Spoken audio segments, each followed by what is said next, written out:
Excellencies, distinguished guests and participants, good morning, good afternoon, and good evening, and welcome to the Asia-Pacific Regional Consultation on the priority theme for the 67th session on the Commission of the Status of Women. This year's theme is Innovation and Technological Change and Education in the Digital Age for Achieving Gender Equality and the Empowerment of All Women and Girls. I'm Jessica Murphy, Associate Social Affairs Officer with the Gender Equality and Social Inclusion section of ESCAP, and I will serve as the MC for this regional consultation. This regional consultation is jointly convened by ESCAP, the United Nations entity for gender equality and the empowerment of women, UN Women, in collaboration with the International Telecommunication Union, ITU, the United Nations Development Program, UNDP, the United Nations Population Fund, UNFPA, and the United Nations Children's Fund, Unicef. We are very honored to be joined today by representatives of so many ESCAP member states and representatives of civil society, academia, intergovernmental organizations, UN entities, private sector, as well as other esteemed partners and colleagues. Before we begin, I will briefly go over the agenda and the expected outcomes of this meeting. Today we will have the opening of the consultation and 2 substantive sessions. There will be a morning coffee break, lunch break, and afternoon break. Tomorrow, we will have 2 substantive sessions in the morning and a review and discussion of the recommendations in the afternoon. Tomorrow, we will also have a morning coffee break and lunch break. The 4 substantive sessions will focus on the following themes. First, ensuring meaningful connectivity to close the gender-digital divide and promoting gender transformative technology design, development, and deployment. Second, fostering inclusive education in the digital age and promoting women and girls in science, technology, engineering, and mathematics, or STEM, education and careers. Third, implementing economic, labor, and social policies that ensure women and girls are not left behind in the digital age, and leveraging financing for inclusive digital development and gender transformative innovation. And fourth, addressing online and technology-facilitated gender-based violence and discrimination, and protecting the rights of women and girls online. Each session will consist of 3 segments. First, an overview presentation of the theme, then a panel discussion, and finally plenary discussions. 45 minutes have been allocated to both the panel discussion and the plenary discussions. During the plenary discussions, participants will be invited to provide inputs towards the recommendations. Please note that due to the large number of participants, we have a 2-minute limit for interventions and may not be able to respond to all requests to speak. Further information is available in the participant guide that was shared prior to this consultation. The recommendations will feed into the global CSW67 discussions and can inform membership contributions to the agreed conclusions. A few notes for our online participants. If you have not done so already, we kindly request that you rename yourself to include your full name, organization, and country. To participate in the plenary discussions, please use the chat box function. Due to the large number of participants, we will not be able to recognize those who use the raise hand function. If you experience any technical problems, please use the chat box to ask for assistance. We have auto-generated closed captions for this event that you can enable in your Zoom settings at the bottom of your screen. Kindly note that as we are a large group, all attendees will be muted and their cameras switched off, with the exception of attendees who are requested to speak during the plenary session. We also wish to inform you that this meeting is being recorded and that the recording will be made publicly available after the conclusion of the meeting. Excellencies, distinguished guests and participants, I now have the honor of inviting Ms. Chai Chai, Officer in Charge of the Social Development Division of ESCAP, to deliver her opening remarks. Ms. Chai Chai, please, the floor is yours. Distinguished representatives, civil society partners, dear friends and colleagues, on behalf of ESCAP, and together with Ms. Sarah Nips, Regional Director AI of UN Women, it is a great pleasure to welcome all of you to the Asia-Pacific Regional Consultation on the priority theme of the 67th session of the Commission on the Status of Women. This year's theme, Innovation and Technological Change, and education in the digital age for achieving gender equality and the empowerment of all women and girls focuses our attention on the increasing digitalization of societies. Digital transformation has immense potential to increase access to information and services and improve economic and social outcomes, particularly for those who have been left behind in development efforts. While some innovations and technological changes have contributed to reducing inequalities for women and girls, without sufficient policy guidelines and interventions, these changes also have the potential to exacerbate inequalities in the digital age. In Asia and the Pacific, women and girls are less digitally connected than men. 61% of women uses the internet compared to 67% of men.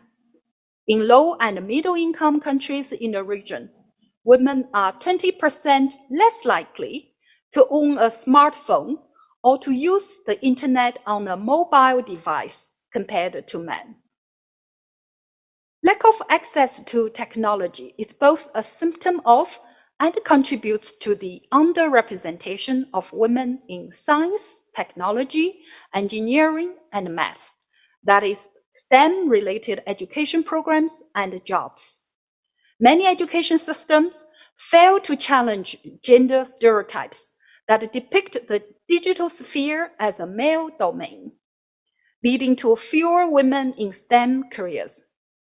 For example, in the Asia-Pacific region, women account for less than 10% of the cybersecurity workforce. The digital age also creates new risks for gender-based violence. Women and girls are more prone to online violence and are disproportionately influenced by it. The incidence of cyber violence surged during the COVID-19 pandemic, with wide-ranging and devastating impacts for the individuals and society. Dear participants, colleagues, let us not repeat the inequalities of yesterday in today's digital age. Innovation and technology must instead be used as a means of achieving gender equality and empowering all women and girls. To do this in the Asia-Pacific region, there are several key actions for consideration. First, we must achieve meaningful and universal connectivity to narrow the gender-digital divide and fulfill the commitment of leaving no one offline. As digitalization is revolutionizing the ways people engage in social, economic, and political processes, lack of digital and internet access further marginalizes those who are already in a vulnerable position and excludes them from sharing the benefits of the digital transformation. Targeted policies as diverse as subsidizing the cost of devices and data, removing barriers to registration for SIM cards, and redistributing unpaid care and domestic work can all contribute to narrowing the gender-digital divide. Second, we need to build more inclusive education systems and labor markets to increase female representation in STEM-related studies and professions. It is key to integrate a gendered lens in education, encourage female students to pursue studies in STEM-related areas, and promote women's participation in STEM professions, especially at leadership and management levels. Third, we must safeguard the rights of women and girls online and combat cyber violence through more effective policies, sound legislative systems, and law enforcement. Today, many cyber violence cases are not investigated or prosecuted. It is critical to recognize that online violence is as destructive as offline violence, and to commit to eliminating cyber violence in all its forms through collective efforts. This regional consultation on the priority theme for the Commission on the Status of Women provides an opportunity for us to reflect on the digital challenges women and girls face, and to create concrete and actionable recommendations to guide the region. This meeting is being co-organized by 6 UN agencies, including ESCAP, UN Women, ITU, UNDP, Unicef, and UNFPA. The UN family looks forward to working closely with all member states, civil society, the private sector, and all other stakeholders. Together, we can achieve gender equality and the empowerment of women and girls in the digital age. I thank you. Thank you, Ms. Chai Chai. I would now like to introduce Ms. Sarah Nips, Regional Director ad interim, UN Women Regional Office for Asia and the Pacific, to deliver her remarks. Ms. Nips, please, the floor is yours. Thank you. Excellencies, distinguished delegates and participants, good morning and good afternoon to everyone joining us here in the room and online. On behalf of UN Women, I have the pleasure of also welcoming all of you to this regional consultation. Let me begin by expressing my deep appreciation to your excellencies and distinguished delegates and participants present here in Bangkok and online for making time for this two-day regional consultation on the priority theme for the 67th session of the Commission on the Status of Women, i.e., innovation and technological change and education in the digital age for achieving gender equality and the empowerment of all women and girls. I would also like to take this opportunity to warmly appreciate our collaboration with our co-hosts, ESCAP, represented by Chai Chai today, as well as the ITU, UNDP, UNFPA, and Unicef. The priority theme for this year is particularly important for this region, which has played a key role in spearheading developments in the area of technological innovation. As we're all aware, digitalization and technological innovations have redefined how human beings can interact and communicate with one another, how we can access essential information, resources, and services, as well as our abilities to be able to contribute to and benefit from social, political, and economic life.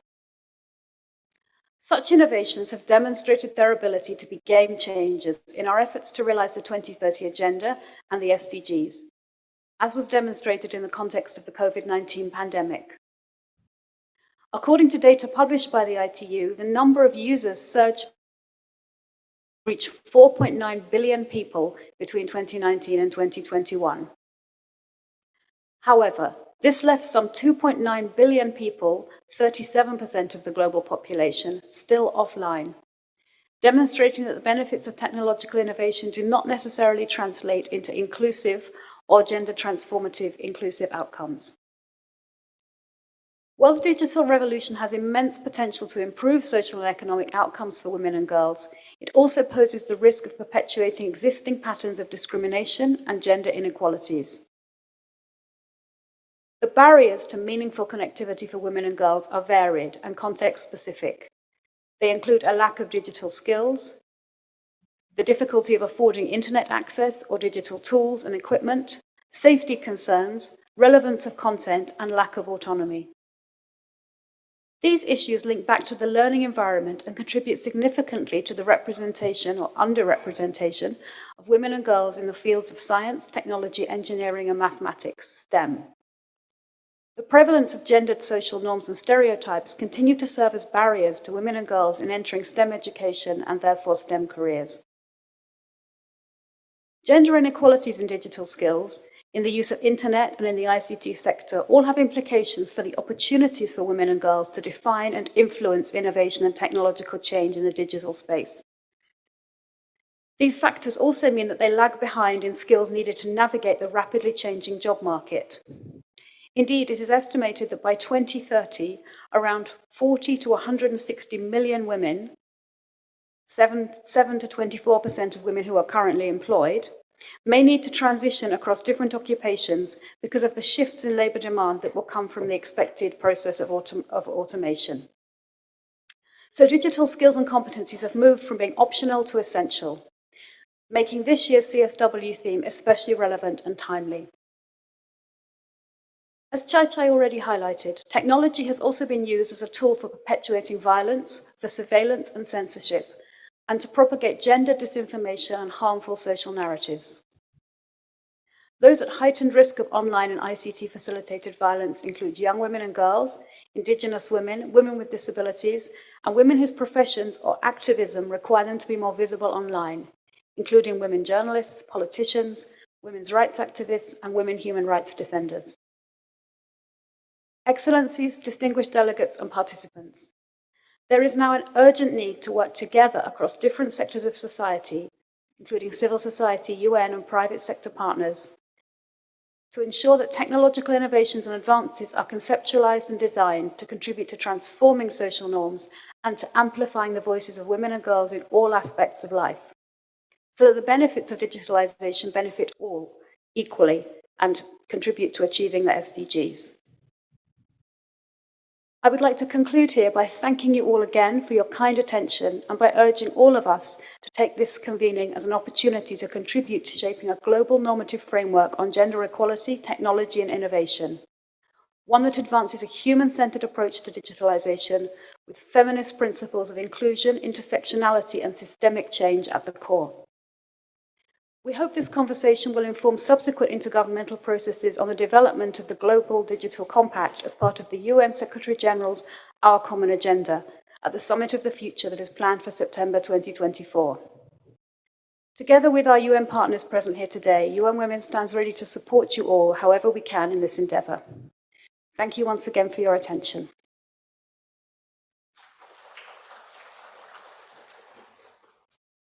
Thank you, Ms. Nibbs, for your insightful remarks. I now have the pleasure of inviting Ms. Vileni Remengeso to deliver opening remarks on behalf of the participants of the Asia-Pacific CSW67 CSO Forum, which concluded yesterday. Ms. Remengeso, I understand our online participants are still having trouble hearing, so if you could speak as loud as possible, that would be appreciated. Thank you. The floor is yours. Thank you, Jess. Your Excellencies, distinguished speakers, honorable members and delegates, colleagues, and my fellow sisters and brothers present here today. It is a privilege to be invited to speak to this consultation prior to CSW67 and to represent and amplify the voices of women's rights organizations, feminist and civil society organizations across the Asia-Pacific region.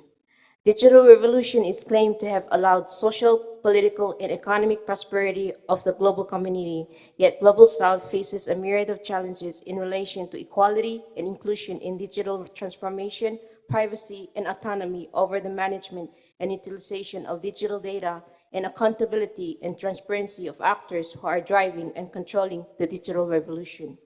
Structural and historical inequalities of power, wealth, and resources between men and women, between rich and poor, and between countries are consolidated in this technology-driven digital era. Technology, innovation, and digitalization cannot be a solution or even a tool to advance women's human rights and gender equality and development justice unless it is grounded in the realities and aspirations of women and girls in all their diversity.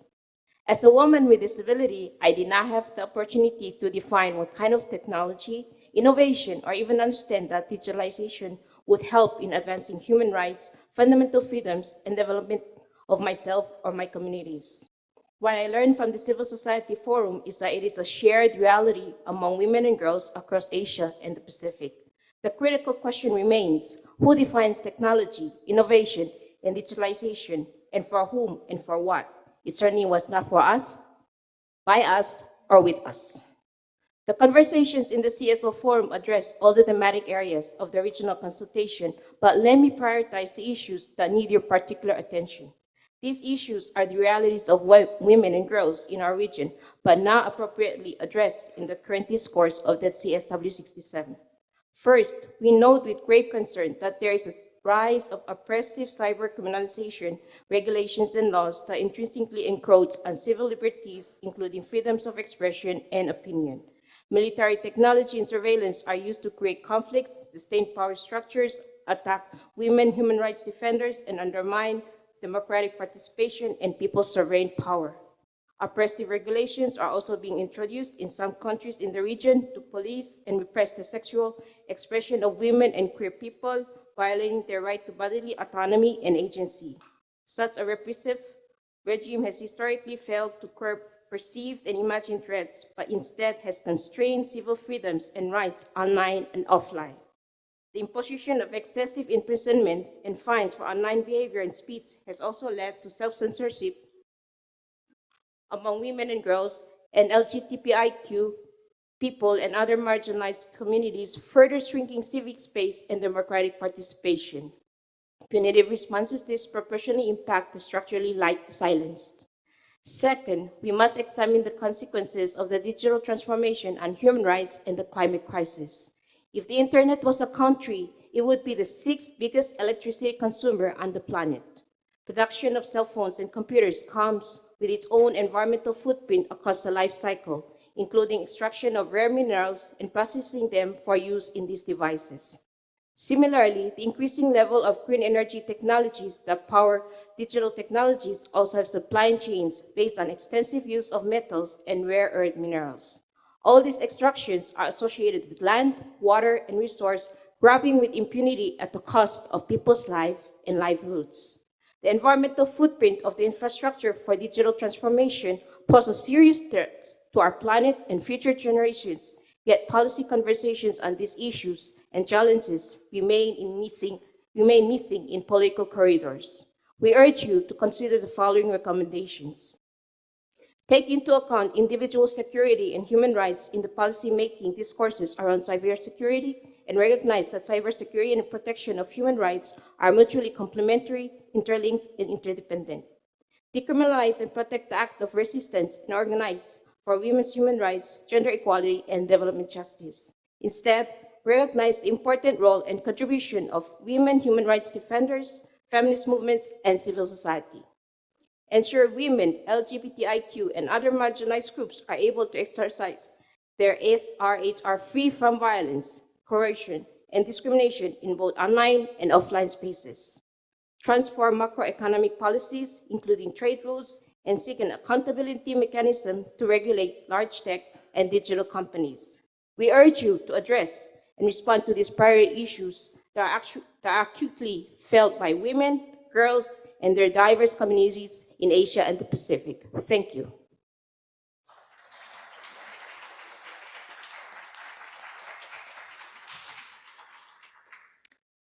Thank you, Ms. Remengeso, for your inspiring remarks delivered on behalf of the region's civil society.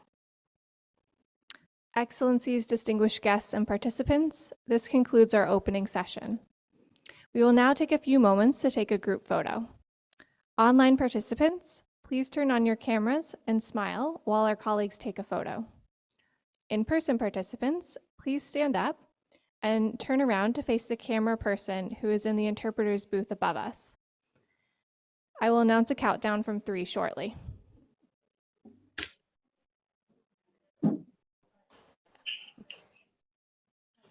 He's in the booth just to the right of center if you can't see.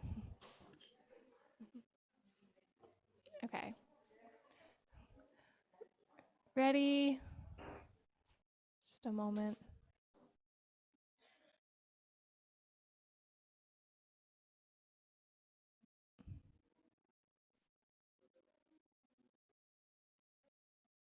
Okay, are we ready? Everyone's still moving. Okay. 1, 2, oh, he's still directing people to move, sorry.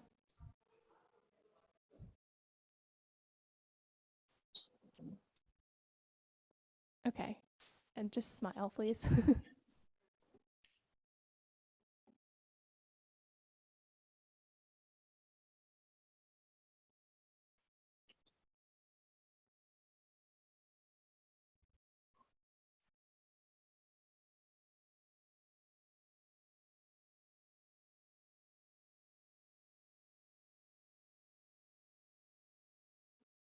Okay, thank you, everyone. Okay, I will now invite our opening speakers to please have a seat in the audience. And for our session 1 speakers to please come to the rostrum or to turn their cameras on.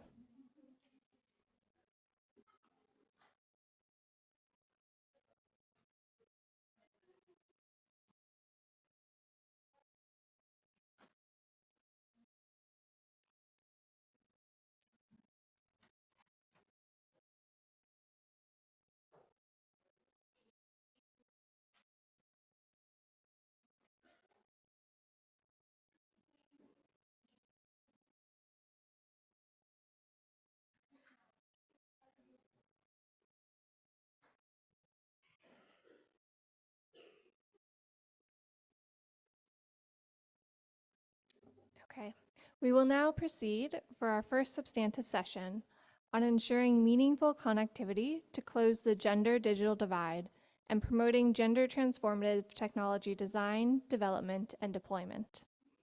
I now have the pleasure of introducing the moderator for our first session, Ms.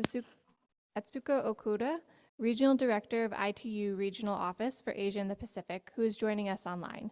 Ms. Okuda, the floor is yours, please. Thank you. Excellencies, distinguished representatives, welcome to the panel discussion of Session 1. I'm Atsuko Okuda, Regional Director of the ITU Regional Office for Asia and the Pacific, and I'm your moderator for this panel discussion.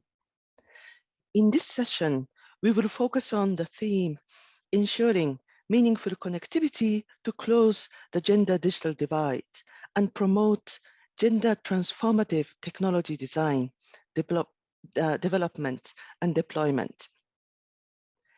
Technology can help facilitate inclusion and empowerment of people who have limited access to socio-economic opportunities.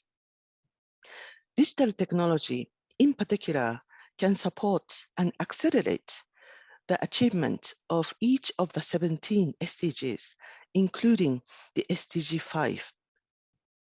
Digital connectivity can also strengthen efforts for gender equality and women's empowerment by expanding access to information, knowledge, essential public services, and opportunities for women's full participation in socio-economic life.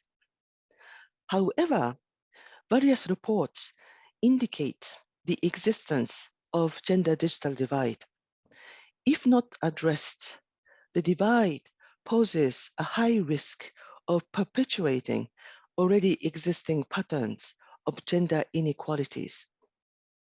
The first session will set the stage and context for the following sessions of the CSW67. It will provide an overview of the digital trends and development and its impact on gender equality and women's empowerment in the region. The session will highlight initiatives from the region that have built on the opportunities presented by digital technology, incorporating a whole of society and a whole of government approach. Along with the opportunities, key challenges that perpetuate gender digital divide will also be discussed. We are very fortunate to have eminent panelists with us today. They will share with us their insights, expertise, and experience on this topic. We will begin with an overview presentation, followed by a panel discussion, and end with the plenary discussions with participants. Without further ado, I'm delighted to introduce Ms. Anju Mangal, Head of Asia Pacific Global Digital Inclusion Partnership, who will deliver the presentation.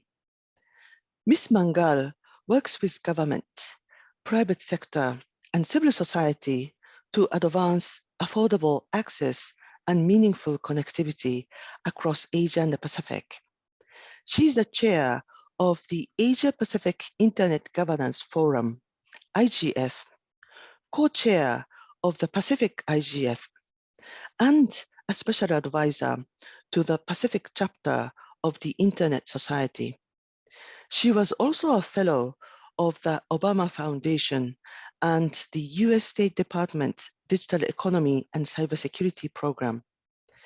She continues to amplify the voices of women in ICT, persons with disabilities, and rural and remote communities.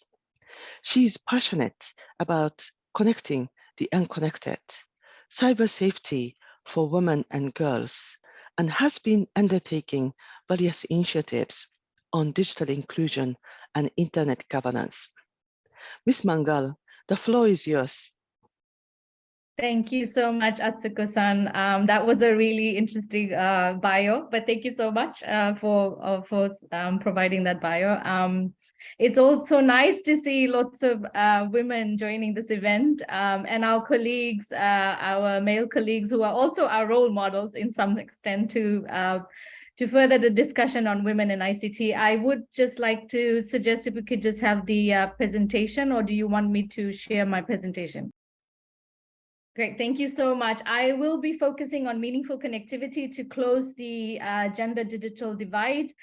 And I have to say that none of this would happen without the amazing women and girls, and also our role models in the governments, in the CSOs, also NGOs, and persons with disability, and our women and girls in marginalized communities that are all part of this discussion. So I do want to say that this is not just my presentation, it's a collective presentation. Next slide, please. So we all know, and Atsuko-san has already mentioned that, there's 2.7 billion people are still offline in this world. And you can see the proportion of people offline by ITU region, which the statistics clearly say that 36% is in Asia and Pacific. I'm going to focus on that for now. But I just wanted to say that when we think about 2.7 billion people offline in the world, it's not just about them being offline, but do they have meaningful connectivity, which means do they have access to 4G connectivity? Do they have access to smart devices or affordable smart devices? Do they have access to data on a daily basis?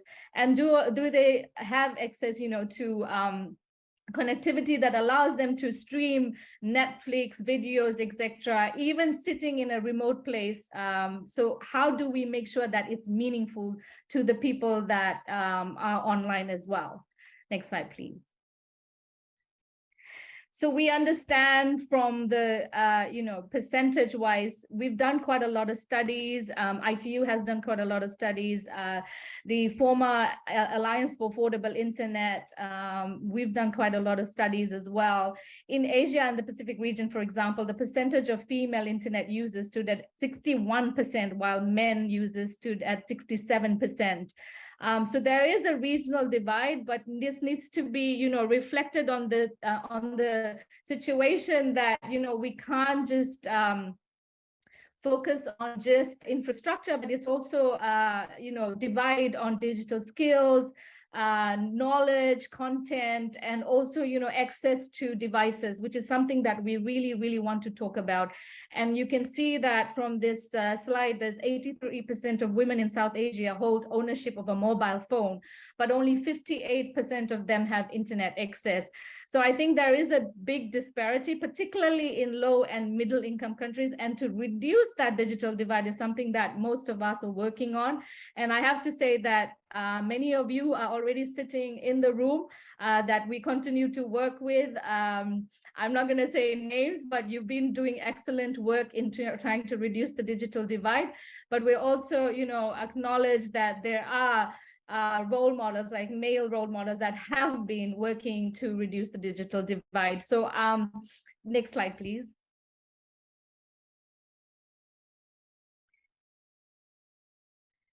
Right, so I'm just going to talk about some of the things that we have been doing, as in a collective way. We understand that there are barriers that prevent women and girls from accessing the internet, participating online, and I mentioned that including affordable devices. They don't have affordable devices. There's also data tariffs and taxation that we also need to think about. But one of the things that we continue to find difficulties or challenges in trying to deal with is the social norms and the cultural behavior in some of these settings when women are using internet, right? And it's also about, you know, when women are online, they need to be secured and safe. And so there is a privacy and security aspect to it. So continuing, you know, discussions around online safety, cyber safety is something that we are very passionate about doing. As you can see, you know, from this photo, we've been working across the region, Asia and the Pacific. These are all the champions on the ground working to address the digital divide. And I have to say that some of the work that they're doing in terms of the digital trend and the development is to make sure that they are part of the conversation when we are looking at doing gender responsive policies and strategies. And they are the ones who are actually going out and doing the research and data collection and trying to identify what the real issues are and what the gaps are. And based on this data, evidence-based data, they look at what is the actual cost of exclusion, you know, to reduce the digital gap, and how do then they make sure that that cost of exclusion is aligned to the budgets that are done by ministers or even governments. So there's quite a lot of work happening, like, for example, access to STEM education and skills.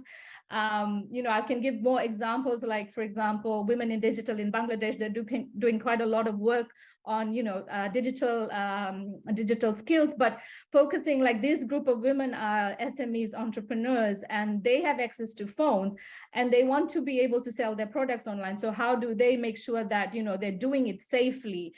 So there's a lot of digital skills training happening. We continue to talk about creating a pathway for women in ICT. Many of these women, if you see in the photos, they are in leadership positions, but, you know, it's not easy for a woman, for a woman to climb the digital ladder in, say, a government, or in a digital, in the digital world. And I think, you know, we really need to emphasize that this is where we need to talk about how we engage them and how we push them into the ladder, climbing the ladder. Next slide, please. So one of the things that we've been looking at is, you know, meaningful connectivity, as I mentioned. How do we make sure that there's meaningful connectivity for women across Asia and the Pacific?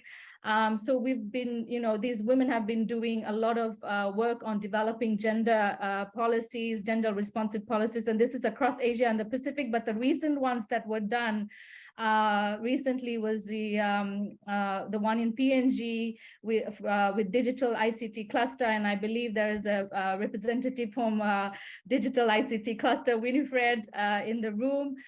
There's also from Samoa, the women, the Samoa Information Technology Association and the National University of Samoa. And again, we have women here that are representing Samoa, like Sarai. And also, you know, the women from Tonga, you know, they went through so much during the time when the earthquake and the volcanic eruption happened. But despite all that, they've managed to do a gender scorecard. So I think this makes a huge difference when we're working as a collective group. And then, you know, engaging these women in broadband policies was something that we've been tackling. So how do we then make this impact, this gender equality and women's empowerment? But this was done through policies. So we've been engaging a lot of these women in the conversation, in having those conversations with high-level delegates. Next slide, please. We're also looking at, you know, developing digital gender strategies. So the women in Pakistan, for example, the Pakistan Telecommunication Association, they made a big commitment to make sure that they produce the digital gender strategy in Pakistan. And they've been working with UNESCO in developing the strategy, but also doing quite a lot of stakeholder consultations in the rural and remote communities. So you can see that, again, there are quite a lot of photos on here. And again, I would like to emphasize that most of these women are doing an incredible job. And there are, what we really need is more incentives to ensure that they access, you know, digital services in rural and remote communities. And persons with disability, women in disability in particular, have access to accessible technology, assistive technology, and affordable assistive technology. And I also want to emphasize that there's quite a lot of work happening, cross-regional mentoring and coaching. So we've had some interesting case studies and also some projects for girls in particular, tech girls in the Pacific. So they've been engaged in discussions with universities in the US. They've been engaged in digital hackathon, etc. So how do we then bring the digital capabilities at a very young level, so that at that point where they reach at a point that I am, they have climbed the digital ladder, leadership ladder, but also they are at that point where they can also advocate for others who don't have access to internet and smartphone and devices. We need to make small steps. So I'm not going to take too much time and discussing everything, because I know we are running out of time, Ms. Atsuko-san. But one of the things that I wanted to point is that we continue to ask governments to reduce the tax on smartphones and devices. If you really want meaningful connectivity for everyone, including persons with disability and women with disabilities and marginalized like transgender groups, we need to think about taxation. And I think this is one of the things I really want to push from a broadband policy perspective, and also setting budgets that are specifically fund and prioritizes women and girls in digital digital tech, And one other thing is that we can do various things in very small steps. For example, encouraging more women to be part of the panels, because I see a lot of men in panel discussions. I want to be able to make sure that we plug in the women to be able to discuss at the same level. And also, conversations, when we are having conversations, include the communities from the rural and remote communities, rural places, and also the women in disability that can be part of this conversation and take it to another level. I'm just going to leave it at that, Atsuko-san. I know that we have so much to discuss, but I will be looking forward to question and answers later. Thank you so much. Thank you, Anju, for setting the scene and framing our discussion for this session. Your intervention pointed to the key challenges and opportunities emanating from data and actual initiatives, and shared with us what needs to be done. We now begin our panel discussion, and I will introduce each of our three panelists before asking them 2 rounds of questions. Panelists will have 5 to 6 minutes to answer the first set of questions and 2 to 3 minutes to respond to the second.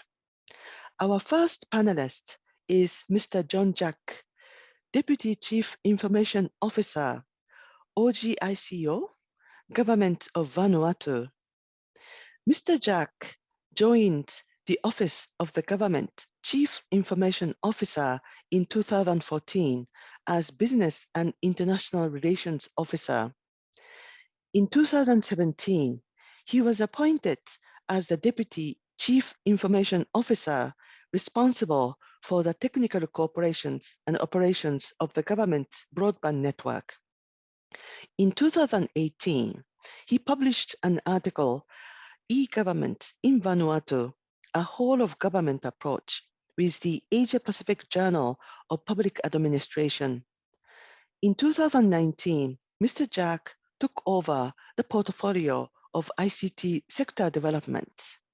In this capacity, he has been responsible for programs which includes ICT policy development, e-government, cybersecurity, and international affairs. Mr. Jack holds a master's degree in information technology and systems from the University of Canberra, Australia. Mr. Jack, can you describe how the government of Vanuatu has adopted an integrated digital and whole-of-government approach? The floor is yours. Thank you. Thank you, Atsugu-san. Wow, that was a very detailed introduction. Thank you so much for that one. Firstly, thank you for having me and Vanuatu in this panel, but more importantly, participating in this Asia Pacific Regional Consultation on the 67th session, the Commission on the Status of Women. Thank you, Anju, for a insightful presentation. I've learned a lot. There's a lot of figures there as well, which is encouraging, but as well as give us pressure on what we need to do. In regards to the question on describing what Vanuatu, the government of Vanuatu has adopted in terms of digital and the all of government approach, I have to stress that it was a challenge for Vanuatu right from the beginning.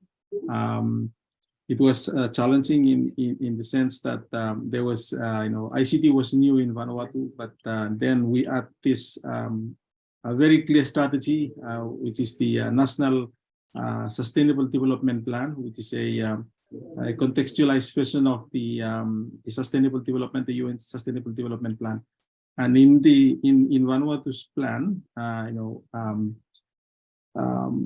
implementation of a gender-responsive planning and budgeting process is one of the key areas that the government has focused on it, as well as prevent and to eliminate all forms of violence and discrimination against women. So those are some of the foundational areas that pushes us to, in terms of ICT and digital connectivity. We look at increasing the use and access of information and communication technologies, including online government services to all citizens of Vanuatu. That is well captured in the universal access policy for the government, which we talk about population coverage. We target 90% of the population coverage, either be, well, it covers all the entire archipelago of Vanuatu.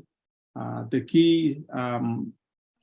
key indicator in terms of measuring the performance of our National Sustainable Development Plan in regards to pillar on the economic policy is everyone must have access to broadband connectivity by 2030. Now it's challenging.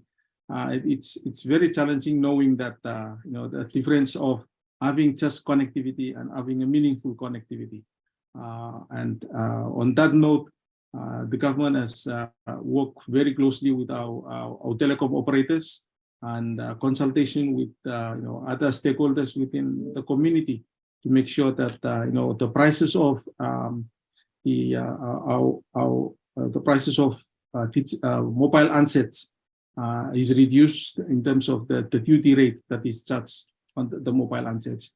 And also we work very closely with the regulator to make sure that the types of equipment that are on the market in Vanuatu are legitimate equipments and they can be accessible and can be usable by all members of the community. That means all women and girls, including our other vulnerable groups like our disabled people with special needs.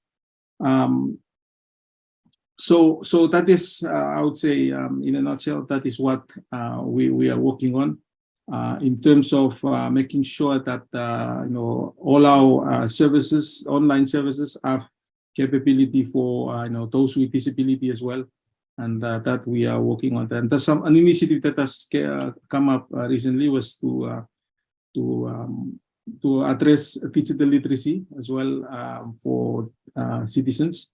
And we, of course, digital literacy is another thing, and one thing apart from the literacy itself. That's an area that we are working closely with the Ministry of Education to make sure that everyone that attends an educational institution, including those in our technical and vocational training, they will all have access to ICT equipments as well as to help them in terms of all the educational journey and academic journeys. So if I may stop there for now, but welcome any questions, further questions. Thank you, John. for sharing with us the initiatives and insights of the government of Vanuatu. Our second panelist is Ms. Aisha Humera Chowdhury, Additional Secretary, Ministry of Information Technology and Telecommunication, Pakistan. During her 28 years of service, Ms. Chowdhury has been appointed to various key positions in the federal government, including the Ministry of Commerce, covering trade matters with the United States, European Union, Central Asia, Africa, and Middle East. She played an instrumental role in the implementation of e-commerce policy of Pakistan. She joined the Ministry of Information Technology and Telecommunication in April 2022 as Additional Secretary. Ms. Chowdhury holds degrees of Executive Masters from Graduate Institute, Geneva, and Harvard University, and Master's degree on Development Management from London School of Economics. Ms. Chowdhury, can you tell us about Pakistan's initiatives based on the whole of government, multi-stakeholder approach, such as the Digital Inclusion Week? Please describe how women were reached out and what roles they played in these initiatives. Ms. Chowdhury, the floor is yours. Thank you very much. First of all, I would like to congratulate all organizations of UN and especially ITU for organizing CSW67. It's a privilege for me to be part of this learned August panel. It's an opportunity for me to learn from other participants and the interventions and policies that they have introduced in their countries. So just to share Pakistan's experience, the Digital Inclusion Week, which was organized last year in December, was a very good opportunity for us to connect with women and all the stakeholders. This event included a lot of activities, including ICT, girls' education, and then cyber cafe for all and child online protection. It was not just a one-week event, but the awareness sessions spread on the whole of month, and social media campaign was developed to increase awareness. To ensure that women are using technology, government has come up with some initiatives, and we are also trying to mainstream women. We have an initiative called Digital Pakistan. So under that initiative, we are doing several interventions to ensure that public policy work is integrated and more technology is introduced in that. And we are working on developing data exchange layers. So that is an intervention which will have a huge impact on public policy. So we are ensuring that this exercise has gender disaggregated data, and the whole data exchange layers are developed in such a way that it leads to gender-friendly public policies. And secondly, we are using technology to make our social safety programs much more targeted. We are using fintech to ensure inclusion, financial inclusion of women, and especially those who are making use of these social safety networks. So these are some of the initiatives which are more broad-based and including all the stakeholders.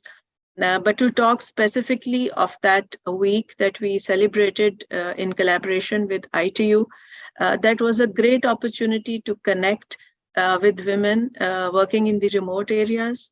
As part of that celebration, we gave awards to some of the women entrepreneurs who were working as freelancers and earning a lot of money online for their families and raising their children and living in northern areas of Pakistan, where we have made sure through Universal Service Fund, which is created through the contribution of telecommunication sector, that connectivity is ensured for women living in the remote and rural areas. So some of those were invited in that week and they were given awards.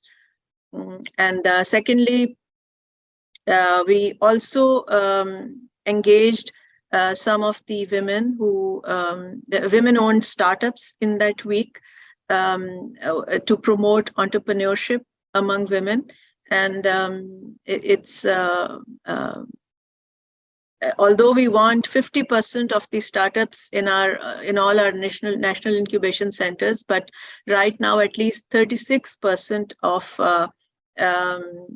all the businesses in our incubation centers are owned by women, which I think is a promising number, keeping in view the socioeconomic challenges, and as the participant highlighted in the presentation, that one of the challenges, social challenges, are still hindering women in actively participating in the digital world. So we are addressing those aspects as well, and trying to make cyberspace more safe for women. Thank you, Ms. Chaudhry, for sharing with us important initiatives of the government of Pakistan and exciting developments. We look forward to hearing from you more later in this session. Our third panelist is Dr. Genius Umar, Mayor of Pariaman City, West Sumatra, Indonesia. Dr. Umar has been mayor since 2018. During his tenure, Pariaman City was awarded by the Indonesian Ministry of Commerce as the fastest city to accelerate digitalization and was recognized as the first city to receive women and children-friendly status.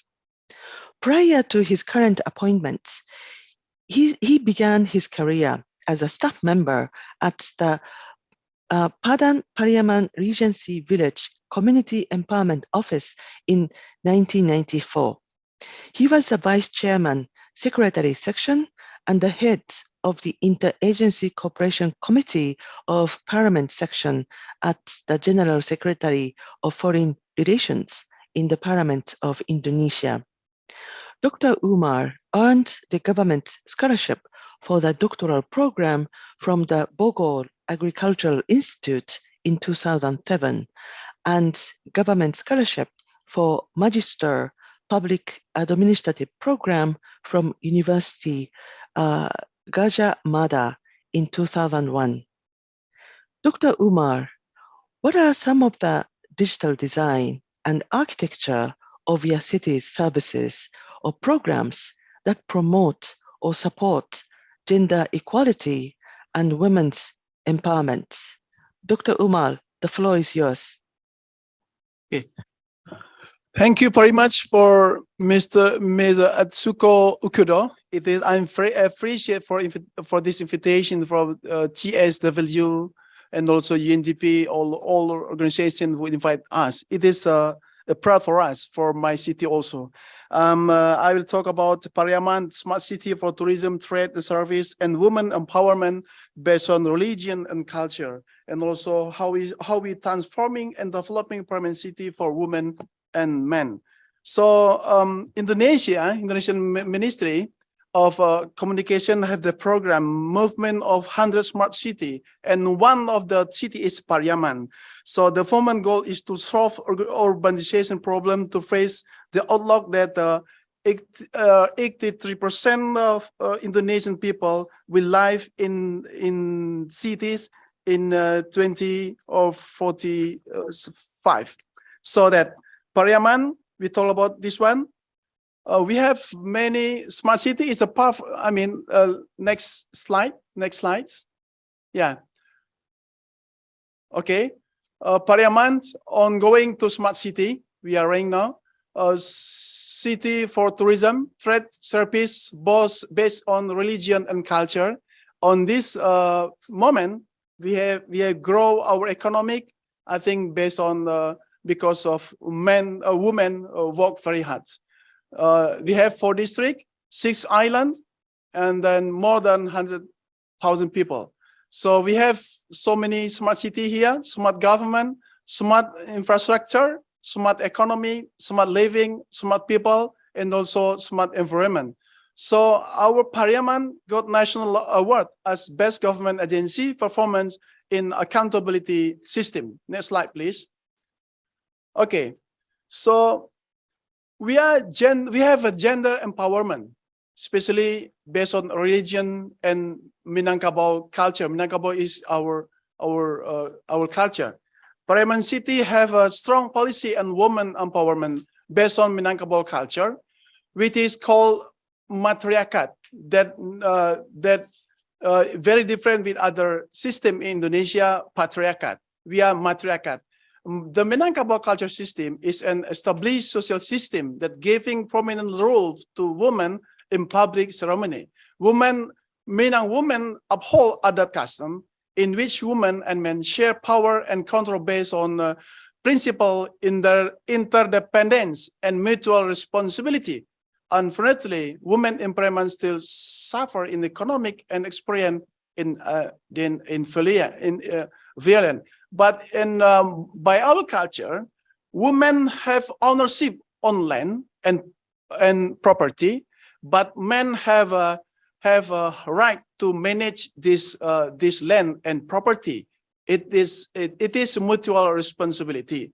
So that's why women have good position in Parliament City because of our culture. So that Parliament City committed to improve women quality life with digitalization application based service for okay. We have some application like we call the City Payuang. So the all problem of the woman can access directly, especially in economic, how the woman we grow up the skill of that to do some economic resources and also skill to make a business in the field of especially what is in our city. That we have digital skill, example digital workshop on smart enterprise collaboration with the marketplace of Indonesia like Tokopedia, Bukalapak, and etc. Mutual agreement between Parliament government with the e-commerce. So e-commerce website parliamentmall.com. So the all women in Parliament have access to do that and increase their economic. So women enterprise in Parliament is 94%. And men enterprise is 36%. I thought so that small enterprise in Parliament is dominated by the women. So women cooperative, women enterprise. We also assist by the Central Bank of Indonesia in digital marketing. That call we have some training controlled by Bank Indonesia. So next slide, please. Okay, this is City Payung, another system, integrated health system to protect women and children. On this City Payung system, all women can write down exactly what has happened about health system and also what happened to the women also. And then our as government service will doing some policy and action to solve any problem with the woman. So the web-based application to integrate all statistic, social, and medical data of women make government easier to give social support and health service for the woman based on their need. Okay, Next slide, please. This is some picture for you also. So this Sartika, integrated service for women and children experienced in violence. This web-based application to integrate all service for gender-based violence survivors such as counseling, legal assistance, the medical support from hospital, bed service center, and Sadikin Hospital with the support of Women Death Policy. This one belong to our hospital to serve all women problem. Okay, next slide, please. So we also have some group like the place where the women can meet together, can solve problem together, and happier together. So this special, I mean, this is our local government organization who have service for the women. This is our regulation. So we support by the Ministry of Women Empower from Jakarta, who support to build this one also. And also some NGO will support this organization also. So all together, but like government sector, private sector, and also social people also, and also religion sector also, they work together to help people in Parliament. So the next slide, please. This is in Indonesia.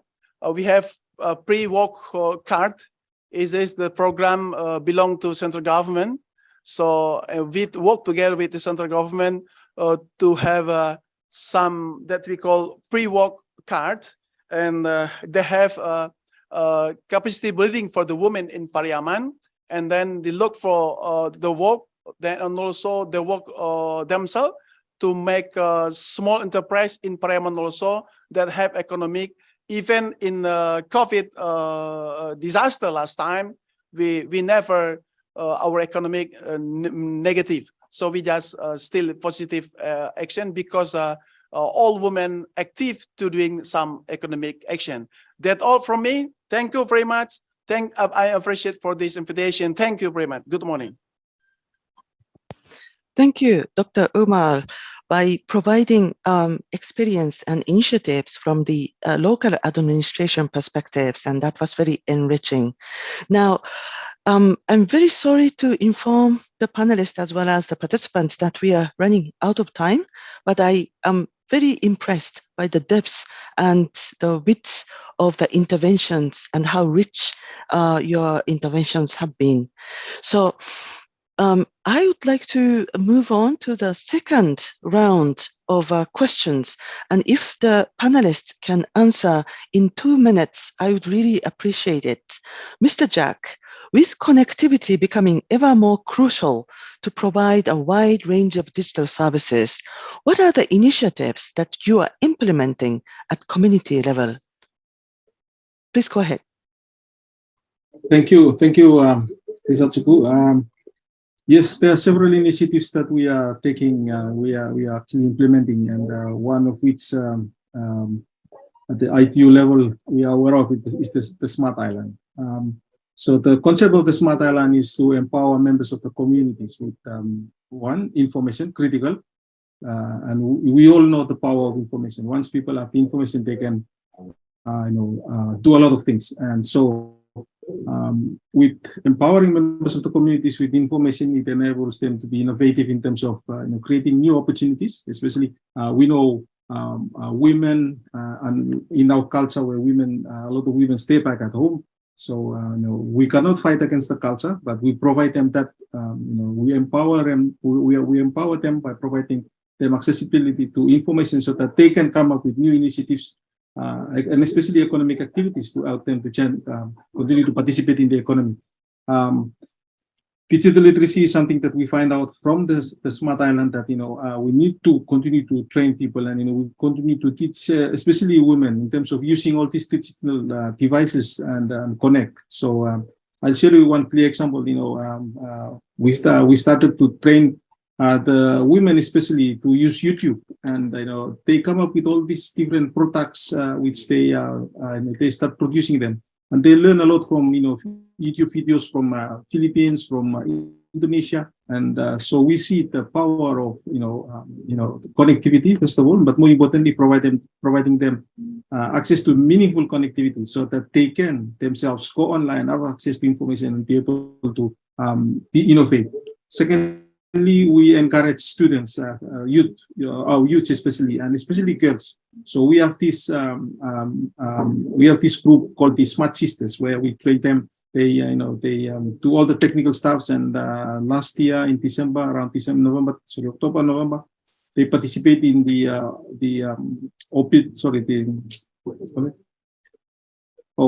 was a competition in Geneva. So training girls to be able to do all the ICT stuff, it helps them as well in terms of having placements in the job market. We have a group also that we are working with them closely. It's called the Sisters Vanuatu, and those we work together with them to address cybersecurity issues, and they do a lot of awareness on our behalf to get the information across to especially the women and girls. And if you follow them on their Facebook page, they have a lot of videos which are about girls sharing photos and sharing all those other stuffs online using social media. So those are some of the initiatives that we are working on. There are a lot of initiatives we're working on as well. But conscious of time, I will share that for now. But I'm happy to share more in terms of other initiatives that we have, and especially working with girls. But I must say as well that our cybersecurity team is working with the communities as well. We have a FAN IGF office in Vanuatu where they are going out to the community and talking especially to students, but most importantly targeting girls, which we find them we find it challenging for us in Vanuatu based on our culture, where women, girls to stay back at home. And we want to encourage them and empower them so that they can come out and shine. And we've seen it happening already in the schools, where one of our colleges in Vanuatu, which is one of our top colleges in Vanuatu, we have majority of the students that are very successful in the exams of last year. Majority of them are students. Majority of them are females. That is a very big plus on the initiatives that we're working on. Thank you, Mr. Jack. These are all very important initiatives, and please feel free to share the resources in the chat. Now, Ms. Chaudhry, can you share with us your experience in taking digitalization to the doorsteps of rural communities and empower women in particular? The floor is yours. Thank you. In 2021, government launched a Smart Village Pakistan project together with ITU and Huawei. Through this project, government aimed at transformation of villages into smart villages to bring about a positive change in quality of life among people and accelerate their achievement of inclusive development, sustainable development. It also aims to digitally transform remote and rural communities by connecting them and empowering the citizens with better access to a range of digital services that can meaningfully improve their well-being and livelihood, in accordance with the Digital Pakistan initiative. In the first phase of the project, 2 to 3 digital services will be launched in 3-4 villages in the top priority areas identified by the community itself, with the whole of government and whole of society approach in mind, backed by a multi-partnership strategy. More digital services will be added so that the connectivity and platform developed through the programs can be used by the rural communities as well as various socioeconomic sectors, such as education, health, agriculture, and business. To give you a few examples that how smart villages will empower women in rural areas, 2 digital services, health and education, are currently piloted in our pilot smart village in Gokina. All of them predominantly identified by the women of the community in a gender-sensitive need assessment exercise, as well as women as the key beneficiaries. Along with these digital skills, targeting entrepreneurship is also being rolled out soon. So under e-education, online classes of science subjects are offered to girls in a smart classroom, backed by a smart LED and Wi-Fi, whereby girls were previously deprived of these courses. It will enable them in bringing and make them more competitive and at par with students in urban areas. Similarly, in e-health, a telemedicine school is introduced to fill the gap and improve access to healthcare for women And to empower the community, women from the community is trained as a coordinator of the clinic, who is now also getting training of nursing for sustainability purposes. Similarly, digital skills and entrepreneurship is promoted, and capacity building programs are developed, focusing on enhancing the digital skills of the community as a whole. Specifically designed a digital skill program in under planning for the female teachers. These are being planned for the female teachers, schoolgirls, as well as potential women entrepreneurs in the villages. So this is just one initiative which has started in collaboration with ITU and Huawei. There are several other initiatives which are planned to take technology to the communities and to the rural areas. Thank you, Ms. Chaudhry. I hope that more and more girls and young women can participate and benefit from these exciting initiatives. Now, Dr. Umar, how are you addressing gender gaps, ensuring women are not left behind to access connectivity and acquire digital skills? Dr. Okay, Umar, the floor is yours. Okay, thank you very much. So on our social culture, we are matriarchat. So our system of social based on women. So that's why land ownership is belong to the woman, but the management of the land is belong to the men of the clan or the family. And then, so in this smart system of smart city, all land ownership must be certificates so that their certificate can be accessed to the bank. So the woman can get the money and then they have capital to do some business work. So that's why they have empower for this one. So what is the role of the smart city? So the system of that we call it before, that city payung, they can have some information for the government. So we need to the certificate of land. So that's why, so our people, we work for hard to give them certificate of the land and the access to the bank. They get money and then they have capital to start to begin to doing some business work. I mean, business like this, to have a small enterprise or medium enterprise. And then what the role of the woman? The man is the chief executive officer, a manager on this company that's like that's one. So the woman will be equal, and because of a culture, and via government support him in the system of the smart city and also by the administration. And also second one, how they do that, we have to do capacity building. We work together with the central government also that we call Kartu Prakerja, free work card. So they can doing some training, what they like to do, training, what they want of the woman. Maybe like marketing, digital marketing, maybe some business, maybe some like a coffee shop, how to make it. They will also get. So that's why it's about 8,000 participants. Yeah.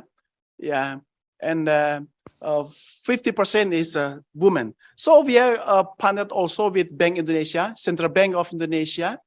We have some program to doing this capacity building also. They increase the capacity, increase the skill of the women to doing some business also. When they're doing business, we have a stronger, I mean, equality with the women. So our government also have some program that we call Saga Saja. This is scholarship for all poor people to get to the university, especially skill-based university like Polytechnic. So 50% of this is the student is I mean not 50%, 60% of the student is as a woman. After they're going to school this Polytechnic, they work, and the economic of all family will be increased also. This is a system that we make here in Parliament. Thank you, Dr. Umar. These are all very important initiatives. And I'm so sorry that we had perhaps more insights and experience to exchange, but the time is running out or already ran out. So I would like to close this part of the first session, and I would like to thank all the panelists, and including, of course, Andrew, who set the tone and the scene at the beginning of the discussion. And I would like the best and exciting discussions ahead in the plenary discussion afterwards. So thank you very much, everyone, for your attention, and looking forward to the successful outcomes of this meeting.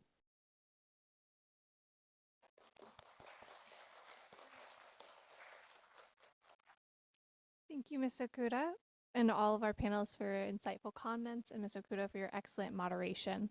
We will now take a short break before returning for our session 1 moderated discussions, and we're going to return at 11:20, so 5 minutes later than the program states.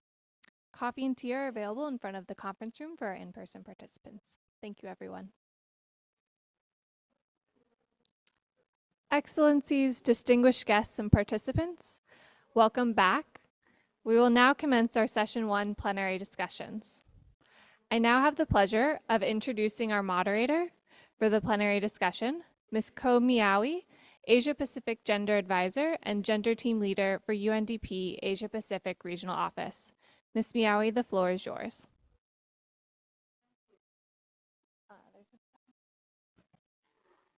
Thank you. And welcome back, everyone, from the break. And also, probably you're enjoying the moment of meeting each other in person after quite some time. It was very nice to meet some old friends and colleagues as well. And as I introduced, I am Ko Miawi, Asia Pacific Gender Team Lead and Advisor for UNDP, with the UNDP Bangkok Regional Hub based in Bangkok. I will be moderating for this part of the session 1. Following our panel discussion just before the break, we will now begin the plenary discussion, which will run for 45 minutes. May I please remind our participants that the outcome of this consultation will be a set of recommendations on areas to accelerated action in line with the priority theme for CSW67. The set of recommendations will be informed by the 4 substantive sessions as introduced earlier in the opening session, and that includes this session. In the plenary discussions, government representatives are invited to share their experiences and practices. This will be followed by perspectives from other stakeholders. As we would like to hear from as many stakeholders as possible, we ask that all interventions please be kept to no more than 2 minutes. We have a timer to assist us with the time keeping. You saw that timer already on the screen. In the guidance note for participants that was circulated in advance of this meeting, we invited expressions of interest to intervene. Those who have submitted expressions in advance will be given the floor first. For those joining online, you may also request the floor using the chat box, listing the request to speak together with your full name and country or organization. Raising your hand in Zoom will not register your request to speak. Those joining in person may raise the placard or raise their hands to request the floor. Please note that we will only accept 1 intervention per country under each agenda item, and that interventions will be invited by government representatives first. Other stakeholders who have not intervened under other sessions will be prioritized above those who have previously had the opportunity to speak. As we are limited on time, we may not be able to call on all participants who wish to speak during this session. Please remember you may request the floor in the following sessions and during the recommendation sessions, which will take place tomorrow afternoon. I now open the floor for government representatives. First, I'd like to invite the Secretary of State for Equality and Inclusion from Timor-Leste, Ms. Maria Filomena Babu Martins, National Director of Gender Policy and Inclusion. The floor is yours. Thank you very much to the moderator. Good morning to all of us. From Timor-Leste, regarding to this theme, ensuring meaningful connectivity to close the gender digital divide and promoting gender transformative technology design, development, and deployment. Timor-Leste, through the Secretary of State for Equality and Inclusion, we have two main programs. The first is gender equality and social inclusion, and the second is good governance and institutional building. So I go directly to the sub-program Women and Economic. To improve the economic of women in rural areas, the government, through Secretary of State for Equality and Inclusion, has provided grants to women's groups to increase their household economic income. From 2019 to 2022, SEI has provided public funds transfer using a rotation mechanism to a total of the 317 women's group in 13 municipalities. This program has benefited 2,458 people. According to sex disaggregated data, we have female 1,931 and male 528. This program aims to minimize the dependency of women on their partners so that the number of violence against women and girls is reduced and other vulnerable component can be reduced. The gender digital divide is a challenge for all of us in Timor-Leste. The gap is very clear, especially at the level of mobile phone use. Women and girls who live in rural area don't use Android mobile phones, and they don't even know how to use Android phone. In rural areas, also only few number of women, especially students and young girls, are use mobile phone, but only to access to the media, social or Facebook. Most of users are in Dili, in the capital of Timor-Leste, and most are students, office workers, and women entrepreneurs who mostly of the time use this facility in searching, mailing, and promoting their product through individual online business. Now I offer the opportunity to my colleague from Minister of Transport and Telecommunication to talk a little bit about ICT. Thank you. Please keep your intervention to 2 minutes. The next speaker. Thank you.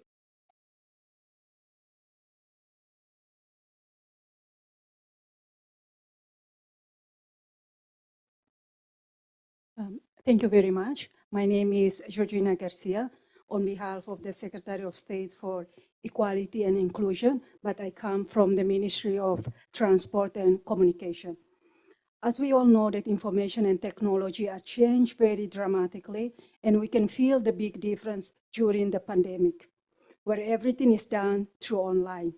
This is where we acknowledge that ICT plays an important role in our daily lives. In regards to this session, Ministry of Transport and Communication also have a big commitment to connect the unconnected, to also empower rural women on how to use technology through mobile phones to transform the traditional market into a digital market by using social media platforms like Facebook and also WhatsApp. This program we already performed in 3 different municipalities with the participation from the 75 groups, 75 people from 25 groups. So basically, we are teaching them how to use mobile phones on a safe way to transform their local market, the way how they sell in their product, like agriculture or other necessary product, into a digital market transformation to a digitalization. So the aim of this program is that we want all women to have access to technology, to move forward, and not to leave no one behind. That's the aim. Thank you very much. Thank you very much. Now I'd like to invite the next speaker from Indonesia, Ramura Edward Sitros. Dr. Ramura, Head of Evaluation, Research and Dissemination from the Project Management Office of Kartu Prakarja under the Indonesian Coordinating Ministry for Economic Affairs. Dr. Ramura, the floor is yours. Thank you. Good afternoon, distinguished panelists, moderator, and colleagues. With regard to the topics of this first session today on ensuring meaningful connectivity to close the gender digital divide, I would like to add to our discussion by highlighting one of the best practice of digital transformation for public service in Indonesia, Kartu Prakerja, which is a skill development program from the government of Indonesia, has pioneered digital transformation to support all, including women. Through public-private partnership, Kartu Prakerja has successfully delivered more than 1,000 online training courses to 16.4 million people in all 514 districts and cities in Indonesia in less than 3 years. The Kartu Prakerja ecosystem consists of local and national government, e-marketplaces, universities, and many others. The cloud technology allowed the program to deliver inclusively in scale, speed, and transparency. More than 8.3 million beneficiaries of the program are female. It is equivalent to 51% of total beneficiaries from 2020 to 2022. The Kartu Prakerja program does work.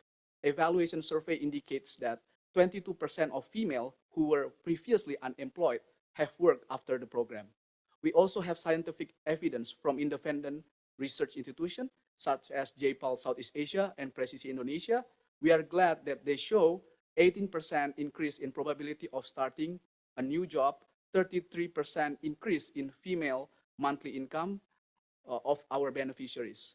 World Bank study on Kartu Prakerja government to person also show its side impact of accelerating financial inclusion, where 58% of beneficiaries are first-time e-money bank account user and 96% of beneficiaries are satisfied with Kartu Prakerja cashless disbursement. With respect to our effort to share this best practice of Kartu Prakerja to the international community, Government of Indonesia through PMO, in collaboration with UN Women and UNESCO Institute of Lifelong Learning, will hold 61st session of the Commission for Social Development, or CSW61 webinar in this February 10th under the title, Bringing 16.4 million people closer to productive employment and decent work with digital technology. We are inviting everyone here to join policymakers, experts, and practitioners and learn more about this digital transformation initiative. For more information, please allow me to contact each of you directly after this session. Thank you very much. Thank you very much. May I invite government representatives from other countries to make a request to speak? Yes, I recognize China. Thank you, moderator. Ladies and gentlemen, good morning. It's my pleasure to attend the Asia-Pacific Regional Consultation on the 67th session of the Commission on the Status of Women. I wish this consultation meeting success. There's a Chinese saying that women hold up half the sky. China attaches great importance to the cause of women and gender equality, with 4 outlines of women's development in China being successively formulated and implemented. Last year, the Fundamental National Policy of Gender Equality once again was written into the report of the 28th National Congress of the CPC, which provides an important political guarantee for optimizing women's development, environment, and safeguarding their equal rights and interests. China is firmly opposed to violence against women. A comprehensive legal system has been established to protect. Can you hear me? I'm sorry. China is firmly opposed to violence against women. A comprehensive legal system has been established to protect women's rights and interests. We have cracked down on all kinds of criminal activities that may infringe on women's rights, effectively safeguarding women's lives and physical health. The level of education for Chinese women has risen significantly. We closed the gender gap in compulsory education and increased the proportion of female students enrolled in undergraduate and tertiary education to over 50%. This has laid an important foundation for promoting the status and social participation of women. The number of Chinese women in employment has increased dramatically, accounting for more than 40% of the country's workforce. With the development of digital economy in China, new industries like digital trade, e-commerce, and live streaming have emerged, creating 57 million female jobs and protecting more equal, full, and high-quality employment for women. In China, women make up almost half of the workers in the area of science and technology innovation, accounting for 48.5%, much higher than the global rate of 33%. A lot of excellent outcomes have been achieved by Chinese women in the area of the internet, physics, medicine, mathematics, and many other science and technology fields. Ladies and gentlemen, the world is now entering a new period of turbulence and transformation, and the implementation of the 2030 Agenda for Sustainable Development is facing challenges. We need to contribute more efforts to build a world where women are not discriminated against and form a society with inclusive development. First, we should focus on development. Important infrastructure such as electricity and the internet need to be developed, which forms the hardware foundation for women to participate in the digital age. At the same time, we need to enhance education and training to improve women's soft power of employment and economic participation. Second, we should strengthen cooperation and integrate women's empowerment into the overall framework of international development cooperation. The flow of talents, funds, and technology should be promoted to developing countries and to areas contributing to women's development. Third, we should support the United Nations to play a greater role. UN organizations such as UN Women, UNDP, and UNESCAP provide platforms for multi-stakeholders to promote experience sharing and policy exchange. We could make good use of them to carry out cooperation projects in the field of gender equality and women's empowerment in order to implement the 2030 Agenda for Sustainable Development. Ladies and gentlemen, China has always been an advocate of gender equality and a promoter of international women's development. China is ready to work with all countries to implement the priority goals set in the Beijing Declaration and Platform forms for action, continuously injecting new momentum into the development of the global women's cause. Thank you. Thank you very much.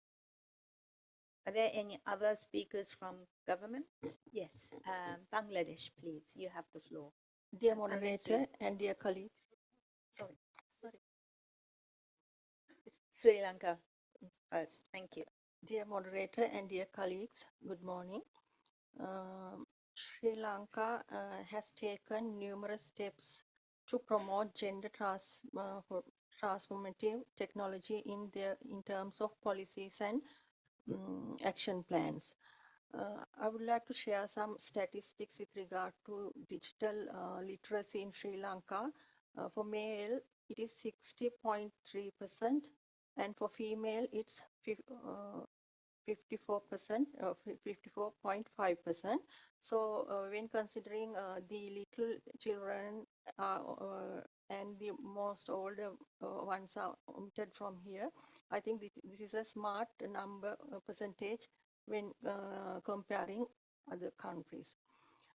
Having considering that, Sri Lanka, in order to address gender imbalances, we have drafted a new policy, women's policy. We didn't have such policy until now. Now we have named it as the Gender Equality and Women Empowerment Policy. Now we have finalized that drafting. The technical support was given by the UNFPA. The policy has submitted to the cabinet.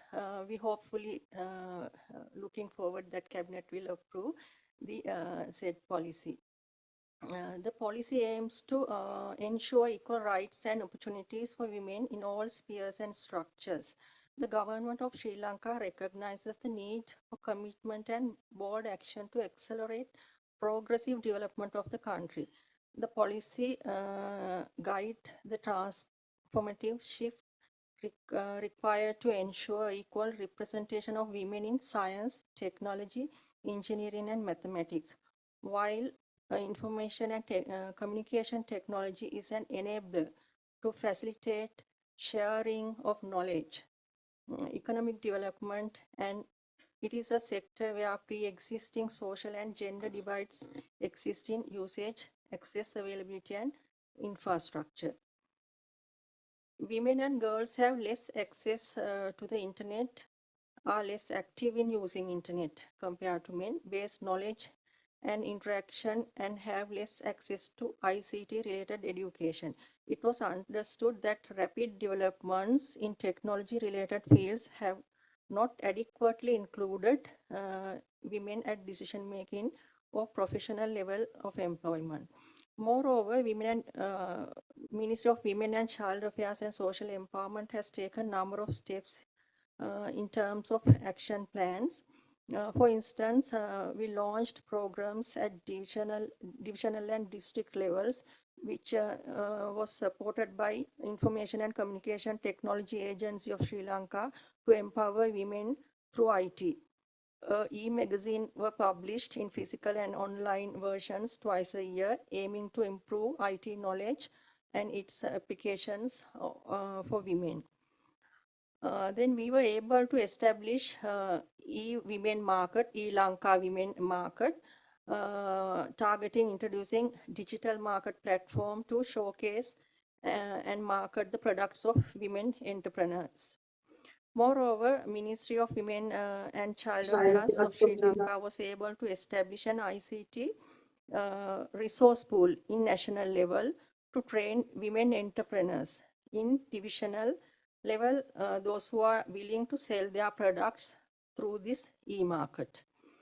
National trainings for women entrepreneurs to promoting businesses through e-commerce and digital marketing were conducted with partnership of ESCAP. Those are the important initiatives that the ministry has taken to coverage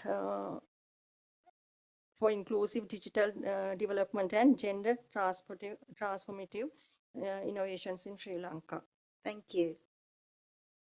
Thank you. May I now invite a delegate from Bangladesh? And if I could ask you to speak closer to the microphone, we're having a slight technical problems with sound. Thank you. Thank you very much. Am I audible? Dear moderators, distinguished colleagues, ladies and gentlemen, a very good morning. As we know that the political manifesto of the government was Digital Bangladesh, which was declared in back 2008. And after that declaration, the government has taken initiative to digitalize all the services that they are providing through online. So nearly 14 years have passed since that. And recently, the government has now declared the Vision 2041. This is a vision to build a smart Bangladesh with smart citizens, smart economy, smart government, and smart society. However, to attain this vision, we understand that we need to address the gender digital divide. Bangladesh has, unlike many of the development countries, developed and developing countries, facing this digital gender divide, and women participation in terms of access to mobile, smartphone, and other internet services are still low compared to the male participants. The government has declared the National Women Development Policy and the National Science and Technology Policy in 2011. And these two policies have given special emphasis on participation of women in science and technology, promoting higher education for women at home and abroad, and to advise achieve equal access to technology, gender, digital training, and safe online. As we all know that Bangladesh is predominantly a rural economy, so bringing these rural women into the digitalization process is also very key challenge to the government. And a bundle of measures have been taken by the government to encourage women participation as entrepreneurs to set smart initiatives. The government has established 5,865 Union Digital Center. Union is the lowest administrative tier of the government, and in these centers, 50% of the service providers are women, which is actually encouraging the women to come up in the area with more pace and confidence. And from the Ministry of Women and Children Affairs, we have adopted a project which we call the Info Lady or the Toto Apa, the large project for women empowerment through digital literacy and provide services through information and communication technology. And under the project, there are 492 information centers. And in these centers, there are 2 ladies with high-speed internet and all other smartphone devices. And they go to the rural women and help them, the rural ladies, to access services to different public goods like NID subscription, birth registration, then connecting for the government's health system access to and so on. And they have till now supported 10.2 million rural women, and that has increased access to government services, connecting rural women with their family members living abroad, provide primary healthcare services, and also conduct different awareness programs on gender-based violence and early child marriage. As we have learned from the morning that during COVID pandemic, there has been a disruption in the normal routine life, and women, but in general, the whole society, particularly women, have suffered from income loss and everything. So from the government side, we have established an online web portal, which we call the lalshubuj.com. And this is a web portal where the info ladies directly connect these rural ladies to the online marketing process. And this is a online system where the rural women get the opportunity to sell their products, whatever they have got, their indigenous product throughout the country. So this has been a very good initiative from the government. And also we have got the e-Joita platform. Joita means victory women. And through this women network, with the women entrepreneurs are able to sell their products online. And regarding the gender-based violence initiative, because we know that whenever there is a technological expansion, there is new types of crime committed for the against the women. So there is a police cyber support women wing has been established to take care of this issue. And we have got a dedicated helpline 109, which is also contributing to provide services. This is a toll-free line, and whenever there is an issue of GBV-based GBV issue, they can call this number. So there are other initiatives we can continue keeping sharing later on. Thank you very much. I do appreciate that 2 minutes are not long enough to share all the rich experiences and insights, but I also appreciate the efforts to keep your interventions to max 2 minutes. Thank you. I'm now moving to invite speakers from other organizations, other stakeholders. First calling on Ms. Elenita Dano, the Asian Director for the Action Group on Erosion, Technology and Concentration.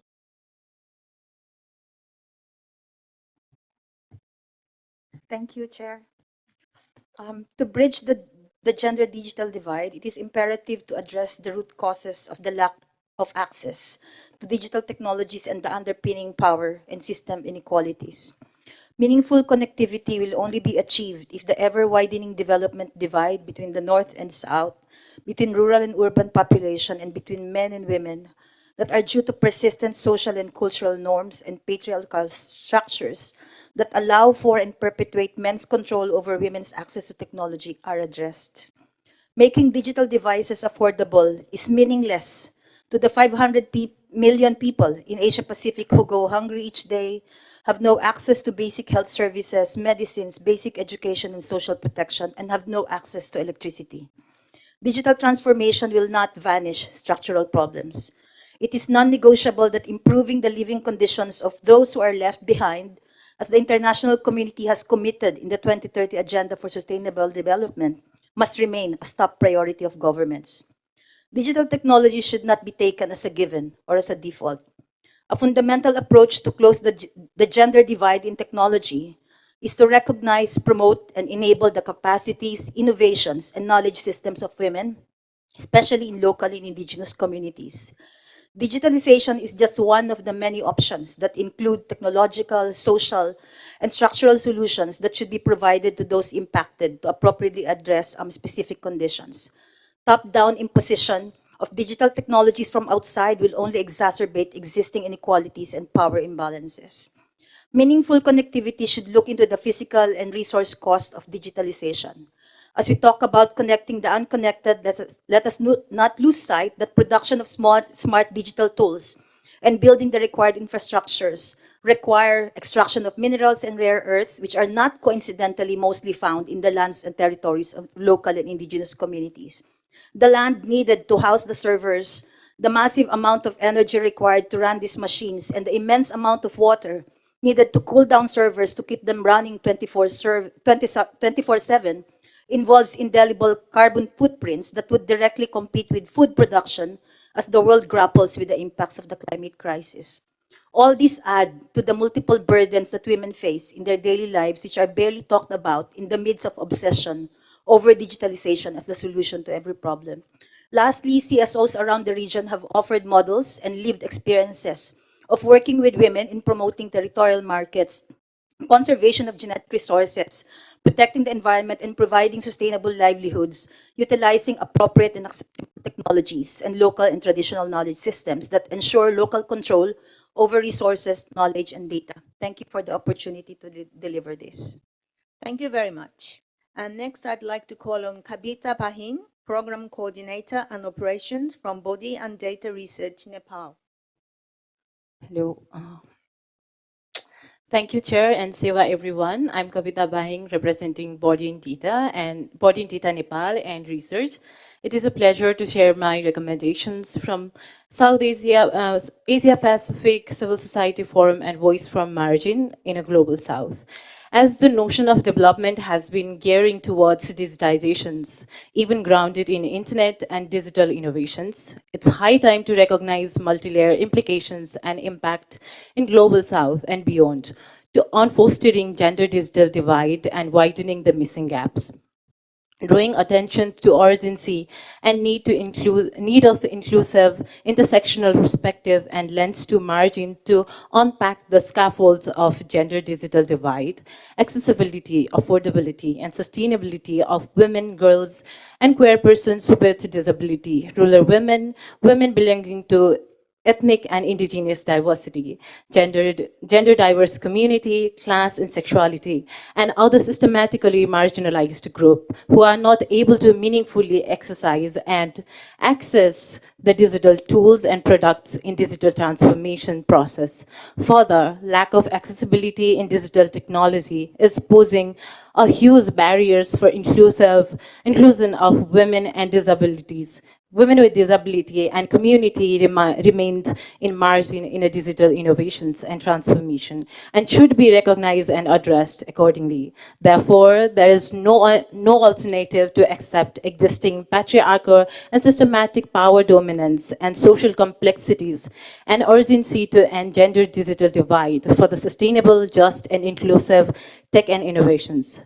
Government and national and international actors must recognize, respect that the development justice and intersectional perspective to be an important approach to digitization, ensuring to not exclude anyone behind.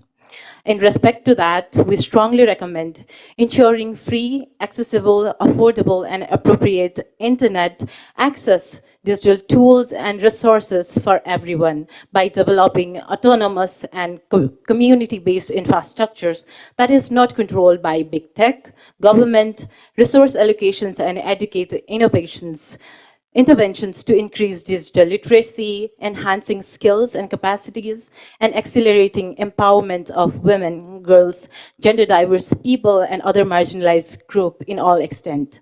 Similarly, implementing people-centered law and policies for global tech companies to provide access to free connectivity to community, ensuring internet to be public good and access should not be restricted on the basis of cost. Policies by tech companies, government educate speed and guarantee access to appropriate devices, accessible language accompanied with bodily integrity and data sovereignty, and engagement of civil society in a policy making and governing process around access. Thank you. Thank you very much. Now we have two speakers who are online. So first I call on Kalpana Viswanath from Safety Pin India. She is the co-founder and CEO. Kalpana, the floor is yours. Thank you very much. I am here representing Safety Pin as well as the Global Coalition on Safe Cities, which is part of the Action Coalition of UN Women, as well as I was part of the CSO meeting yesterday. I do want to really appreciate all the initiatives by the different government representatives, but I think as civil society and as women's organizations, I think our concern is that over time we are finding that clearly online inequality mirrors inequalities on the ground, and in many parts of the world, inequalities on the ground are also increasing despite good policies, despite strong programs. So I think we need to keep in mind the backlash, the rise of forces that are pushing women back in many ways. Therefore, I think there are 3-4 key issues that I'd like to place here, which has been brought up by some of them. So digital literacy, digital divide is a big one. The country that I come from in India, as well as other countries in South Asia, as some of the speakers earlier had said, there's a very deep digital divide in terms of access to internet, in terms of access to mobile phones. And during COVID, I think this got exacerbated as even school education moved to the mobile phone. Secondly, I think the issue of regulation for big companies. I think this is something we need to push our governments to do so that the response from big companies, whether it's social media, whether it's cyberbullying, whether it's cybercrime, whether it's artificial intelligence. Today with ChatGPT and new ones being introduced every day, we know that offline biases get carried into the online spaces, and I therefore urge this whole gathering to take forward even the issue of equity with big companies. Thank you very much. Thank you very much. Next, I'd like to invite Nandini Chami, participating online. She's Deputy Director and Fellow for IT for Change, India. Nandini, please. Thank you. I represent IT for Change, a not-for-profit organization working at the intersections of digital technologies and social change with a focus on gender equality and development justice. It is increasingly clear that the gender digital divide is actually a divide in democracy and development. It can be addressed only through a connectivity plus approach, which requires public investment in the essential and foundational platform data and AI infrastructures that underpin all economic, social, and political activities. From this perspective, I would like to offer 2 recommendations that my organization is keen to see in the CSW outcome document. So recommendation 1 is about enhancing the share of official development assistance that will enable the development of autonomous platform data and AI infrastructure in countries in the global south, and strategies for commonsifying data and AI value in directions that will promote gender equality. The second issue is about the fact that increasingly we see a lot of these foundational digital platform and data infrastructure controlled by big tech or transnational digital corporations. And so it is absolutely vital that we have a response where transnational corporations are held accountable for violations of women's human rights in these essential infrastructure they control. Particularly, social media platforms must be held accountable for the societal costs of sexist hate speech. Thank you so much. Thank you very much. I'd like to thank all speakers who made interventions and added to the rich conversations of innovative initiatives and also offering solutions coming out from your experiences and also sharing your challenges. I think if there's one key takeaway from this conversation is that discussing gender and digital cannot be separated from the overall discussion on gender equality challenges that still persist in this part of the world and the rest of the world. We have to address gender inequality in order to reduce gender digital divide. To do that, everybody mentioned that it requires multiple partnerships, and that's becoming very complicated because we also need to involve a lot more stakeholders, and also it requires investment. So thank you very much for sharing all these experiences and insight. Please note that summary recommendations from each of the 4 substantive sessions, including this one, will be presented by the session co-leads from the UN system during the 5th session, which will take place tomorrow afternoon, called the Review of Recommendations and Closing of Consultations. It will start at 2:30 p.m. tomorrow. During this session, comment on the draft recommendations will be welcomed. The meeting report, including the recommendations, will be shared with all participants in due time. The session is closed. Thank you.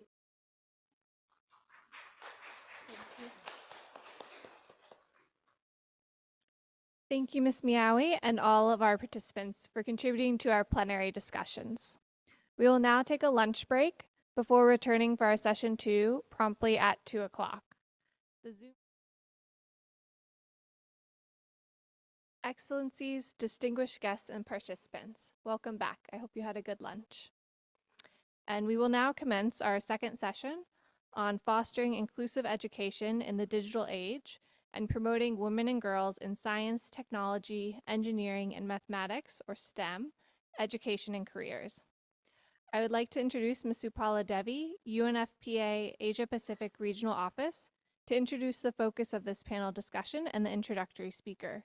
The session will then be moderated by Ms. Sharesi Jha, UNICEF Regional Office for East Asia and the Pacific. Ms. Devi, the floor is yours.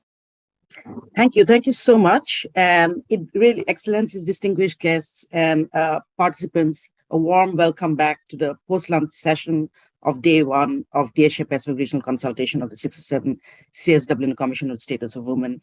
The session 2 is about fostering inclusive education in the digital age and promoting women and girls in science, technology, engineering, and mathematics, STEM in short, education careers. What I'm going to do is that I'm going to briefly take 2 minutes of your time to introduce the speakers, the panelists, and then give the floor over to my colleague, Sharesi Jha. So in terms of the speakers, firstly, I'm going to introduce Ms. Kwan Chanopaka Akaraldukul, Jiajia in short. Jiajia is currently a high school student from Bangkok. She's also a member of UNICEF's Young People's Action Team. As a high school student, she's interested in pursuing a STEM-based career, but she has been experiencing a lot of bias and challenges of young females who are interested in STEM education. And from these experiences, she tries to advance access to STEM education and opportunities for young females to be able to pursue a STEM career without discrimination for gender and stereotypes. We are fortunate to have Jiajia in person as a panelist today at the session. The second panelist is Ms. Josephine Stella. And again, we are very fortunate to have her there in person. She's a digital sexuality educator and a member of the Community of Practice for Sexual and Reproductive Health Content Creators in Indonesia, and a part of the digital sexuality education community of the Asia Pacific, facilitated by the UN Population Fund. She's an individual content creator and a comprehensive sexuality educator who educates peers through her personal Instagram account and through weekly webinars. Josephine is also a media and communication manager at the Youth Interfaith Forum on Sexuality Indonesia, a not-for-profit organization that's been spearheaded by young people that focuses on building peace in the midst of diverse identities of faith and sexuality, a very, very challenging scenario. She's actively involved in various programs and campaigns focusing on sexual and reproductive health and rights, tolerance, and pluralism in the Indonesian context. Our third speaker, and she'll be online, she is not being able to join us in person at the event today. She is Ms. Shubha Sharma, who's the Commissioner cum Secretary, Women and Child Development Department of the Government of Orissa from India. Ms. Shubha Sharma is an Indian administrative officer of the 1999 batch of the Orissa cadre of India. She's presently holding the charge of the Commissioner cum Secretary in the Department of Women and Child Development in the government of Orissa since September last year. She has held various positions in the central government, in the Department of Commerce, Ministry of Culture, and the Central Electricity Regulatory Commission.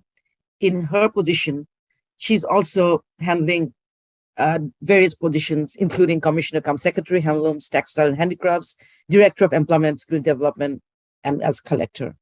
She has been instrumental in developing the much publicized online code management system in the Central Electricity Regulatory Commission in Orissa, which has won many national awards in India. She has also been a driving force for the establishment of Kalabhumi, which is an Orissa-based crafts museum, and the revival of various crafts culture clusters. She has authored various articles and 2 works of fiction, which has also received widespread appreciation and recognition. And last but not the least, I have the pleasure of introducing Ms. Aisha Adnan. She'll be with us online today, and she's the co-founder of Women in Tech Maldives. It's a not-for-profit organization that aims to empower and inspire women in the tech industry. The organization has successfully encouraged more women and girls to pursue careers in technology through various awareness campaigns and skills and development programs in the Maldivian context. Aisha is actually known for her expertise in designing and delivering training and awareness sessions on online safety, digital literacy, digital skill development, and gender equality issues. She's also been very actively engaged and involved in mentorship of young women and girls, and publicly speaking on these topics in the Maldivian context.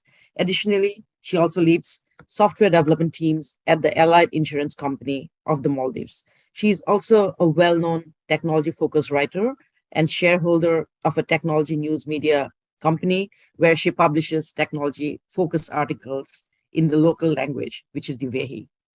So I've introduced all the panelists, and now I'm going to hand the floor over to our introductory speaker for this panel, my colleague, Ms. Veronica Anja Nijko, who's a regional gender advisor for UNICEF's South Asia Regional Office, and she's there with us in person. So Veronica, over to you for delivering the introductory remarks for this session. Thank you. Thank you so much, Upala. Are you showing the slides for me? Yeah, I think I'll do the introductory presentation to set the ball rolling for this interesting session, which Upala has introduced. I think we'll be focusing on understanding the gender gap in access to online and digital technology and services, including in STEM education. And basically it focuses what are those gender gaps in access to tech and digital devices among girls and women, the gender gaps in STEM, as I mentioned, and reasons for the gaps within the region, and what are those impacts, and what are some of the solutions that broadly within the Asian Pacific, partners are working on to address the gender digital divide.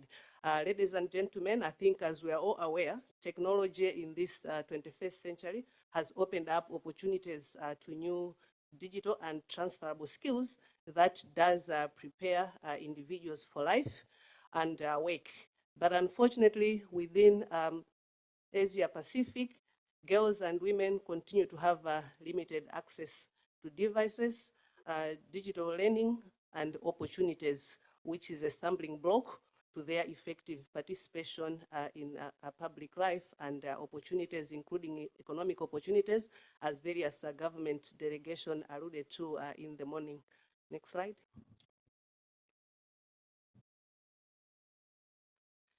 Yes, so I think picking up from the morning conversation, I think I will not belabor much on the statistics. I think the gaps within this region, as you can see, I think over 90% of jobs, including markets, as Indonesia and the rest of the other government colleagues alluded to, they have a digital component. And in terms of what digital component in terms of jobs and marketing are doing within the economy and the empowerment of women, I think was already also emphasized in the morning. And then when you look at in terms of access to devices, particularly mobile phones, you see where the girls are and then where the men are as well in terms of access to mobile services. And what does it mean in terms of opportunities, not only for learning, including of business opportunities and stuff like that.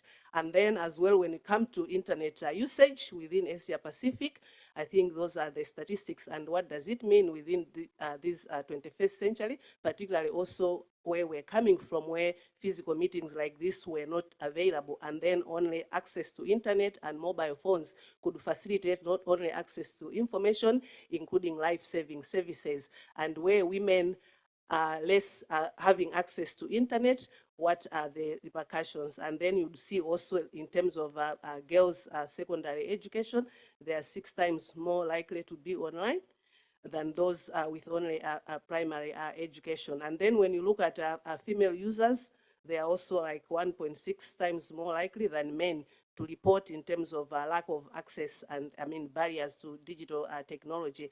When you go on the side, I think in terms of mobile ownership, there are issues that come into play, affordability, literacy and skills, particularly to women and girls. I think in the morning also somebody touched on the whole issue of safety and security around use of internet and mobiles and family matters in terms of the perception of what mobile phones or digital technology have on women and girls, particularly the girl child, and the fears around the same. Same thing with the use of mobile internet and how the community is prepared to allow their girls, particularly and women, to access use of digital, and these become also a key barrier that contribute to the gender digital divide. Next slide.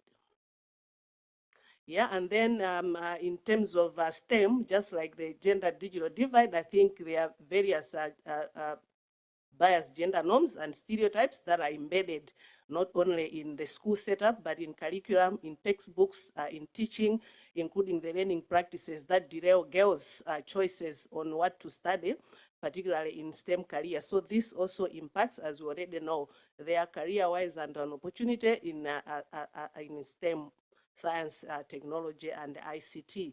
And then I think globally, we've also seen that teachers as well as parents, they also do contribute intentionally or unintentionally to perpetuate the biases around education and career path for girls. Then I think what is showing on the slide is also in terms of where are the girls when it comes to picking STEM and as a career within their profession. And then this also, like I mentioned, it does intersect what they are going to be in terms of within the ICT or STEM careers around the world. And then I think we've seen globally that it's only around 35% women in STEM and only 3% women in ICT career against 97% of which these are men. And you can just imagine within the 21st century, what does it mean to the girl who is striving to identify a career path when they are being discriminated intentionally or unintentionally to take the STEM pathway. Next slide. And then what are some of the reasons for the gaps? I think some were already alluded to by the previous speakers in the morning. I think lack of training opportunities, and then fewer role models within ICT and STEM among the fewer females who are there. And then people think that this is a male-dominated culture, and it's not only the thinking, but I think the statistics are also able to tell us that only 3% is women in leadership within the ICT, which means people consider it as a male-dominated. And what does it mean to a girl who is trying to aspire to grow into any profession? And then I think the whole issue of role of a primary provider of services are in the home, so that most of the times girls are missing school, they are juggling family care as well as going to school, and then to study science and stuff like that. They think probably this is high. And then the whole issue of cyberbullying and safety, which colleagues already talked about in the morning. And I think, as I said, around the access to digital divide, the whole issue of access to internet and devices by women and girls, it's a tall order within this region, the reasons which I gave earlier on in terms of affordability, social norms, and stuff like that. And also poverty, which is linked to affordability of digital devices. And gender norms I've already talked about. And then lack of early introduction to digital literacy because of fear or unavailability of internet, affordability, and the whole access in itself. And then the whole issue of people thinking that internet is not a safe space. Next. I guess maybe I just go to the last one in the interest of time. This is more or less like a repetition. Can I have yes? No, the last one. Yes, so some of the approaches that we do promote is ensuring that there's improved access to and use of digital technology and the internet for girls. So handing in gadgets, whether individual or collective, to girls with content that is co-created by the girls themselves. And then also, as I mentioned, developing the skills that are needed for girls to use the digital technology, including having a STEM as a career pathway. And then also, as colleagues mentioned in the morning, partnership with non-traditional partners, whether women-led grassroots organization, a private sector, so that we can embrace digital solutions for girls and women as a programming tool within the work that we do within development and emergency setting. And then, as I mentioned, collaboration with private sector for availability of subsidized internet, free gadgets or collective gadgets, which should be accessible to women and girls. And then working with social behavioral science colleagues with communities to change the cultural norms. As I mentioned, most of our girls are not having access to digital because fear and the perception that gadgets are not good, there's no safety, and all the prejudice that come along with use of internet that contribute to widen the gender digital gap within the region.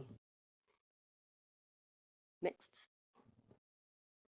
Yeah, and then as I mentioned, I think we have to work collectively together in terms of how do we address these structural systemic factors that causes or contribute to affordability or literacy skills around digital to women and girls, and the whole issue of safety, cyberbullying, and also the social norms that contribute to consider internet gadgets as non-safe to the girls.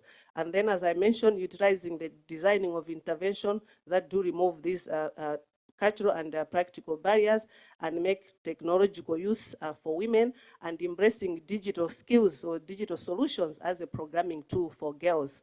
And then involving women, of course, and girls in the design, development, and rollout and management of digital products and services. We heard in the morning how digital is facilitating market, is promoting women in terms of business, and it has also worked for women and girls during the time of COVID to access life-saving information and services. And I'll end my presentation with taking you to Bangladesh, where investment in a skill for an adolescent girl in rural Bangladesh had payoffs not only to her, but also to her family and the community, and how male involvement of the father or the caregivers to allow girls to access digital or take a STEM career is useful within a community. It's a 1-minute video.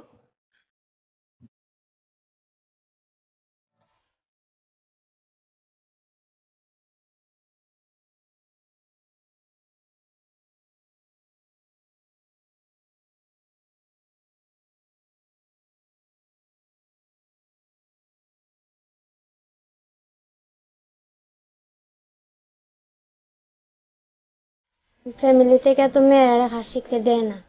এখন যদি আমি শিখি অন্য family কইব যে এই family থেকে একটা মেয়ে কাজ শিখে, তা আমার মেয়ে কাজ শিখলে সমস্যা কিটা?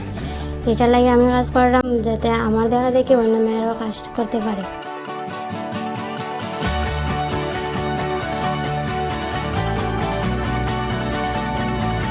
আমি নিজেও একটা কাজ ঠিকবেলায় যদি শিক্ষা রইল আর কোনো সময় যদি আমি পারি আমার ক্ষমতায় খোলায় তো একটু দোকানঘাট খুলে দিলাম।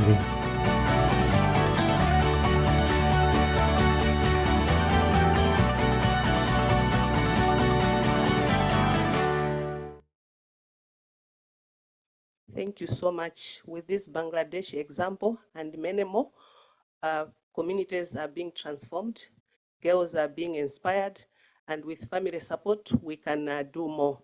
That's the end of the introduction. Let me hand over to the overall moderator, who is Shreya Sija. She's a regional advisor for gender in East Asia and the Pacific. Over to you, Shreyas. Thank you. Thank you so much, Veronica, for framing our discussion today and really for highlighting the gaps that exist in the digital space, in the access to education, but also ending with that very positive note of what we can collectively do in order to bring about a change and how the education system can actually support girls in accessing these skills to make the transition from education to employment, in STEM space. We will now begin our panel discussion. It's going to last about half an hour. Upala has already introduced the 4 panelists, and we are very excited to hear from them. There will be 2 rounds of questions. We will start with the Kwan Chanok Paka Akar Dekul, or Jaja. We are very delighted to have Jaja with us. She is part of the UNICEF Young People's Action Net team. So we've been working very closely with her. She is a high school student who is currently pursuing science in high school.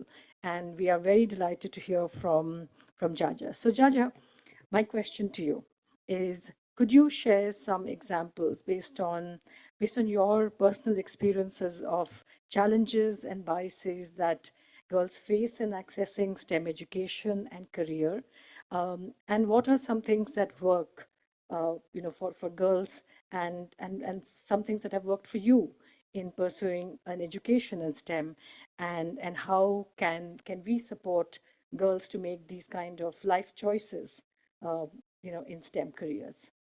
Over to you, Jaja. Yeah, so I think that everyone agrees that the digital world and technology has a really high influence in the 21st century. And even so, there needs to be more technological usage in educational fields. And I truly believe that digital skills are highly essential in current world society, and that it's really important that kids develop these skills. But by having kids jot notes and having a few technology experiences is not enough for a kid to cultivate an interest in STEM. My previous science teacher would often teach us through presentations, and they were text-based. So I often found it really abstract and really boring, and that it didn't foster any curiosity. My new science teacher, however, took a completely different approach, where she actually taught us with both hands-on and virtual labs, as well as encouraged us to engage with the materials and other people. And due to that change of teaching style, I felt that my interest in STEM was renewed and that it came back more powerful. And when I was 12, I took an interest to pursue STEM after my interest in the entertainment field shifted to science. Basically, just like any other middle schooler, I was interested in makeup and cosmetic surgeries, which then shifted towards skincare and dermatology. However, during that process, I was told that traits such as assertiveness and ambitiousness were undesirable traits of a woman, and they would say that I should opt for less impactful positions because men would always dominate it. My male peer, however, who did the exact same things as me, did not face such comments, and although I felt discouraged at times, existing female figures remain to be my main motivation to take pride in these traits and use them for a good cause. A female figure who really inspired me was Dr. Sandra Lee. She is a board-certified dermatologist, a skin cancer surgeon, and a cosmetic surgeon. And I aspire to have the certifications she has, and she also proved to me that doctors do not only need to help physically, but they could actually bring back patients' confidence that they once had, and it's just really powerful, and it really inspired me to become a dermatologist. This is why it's really important that, young girls have female inspirational figures because they can really push through the discrimination with this type of support.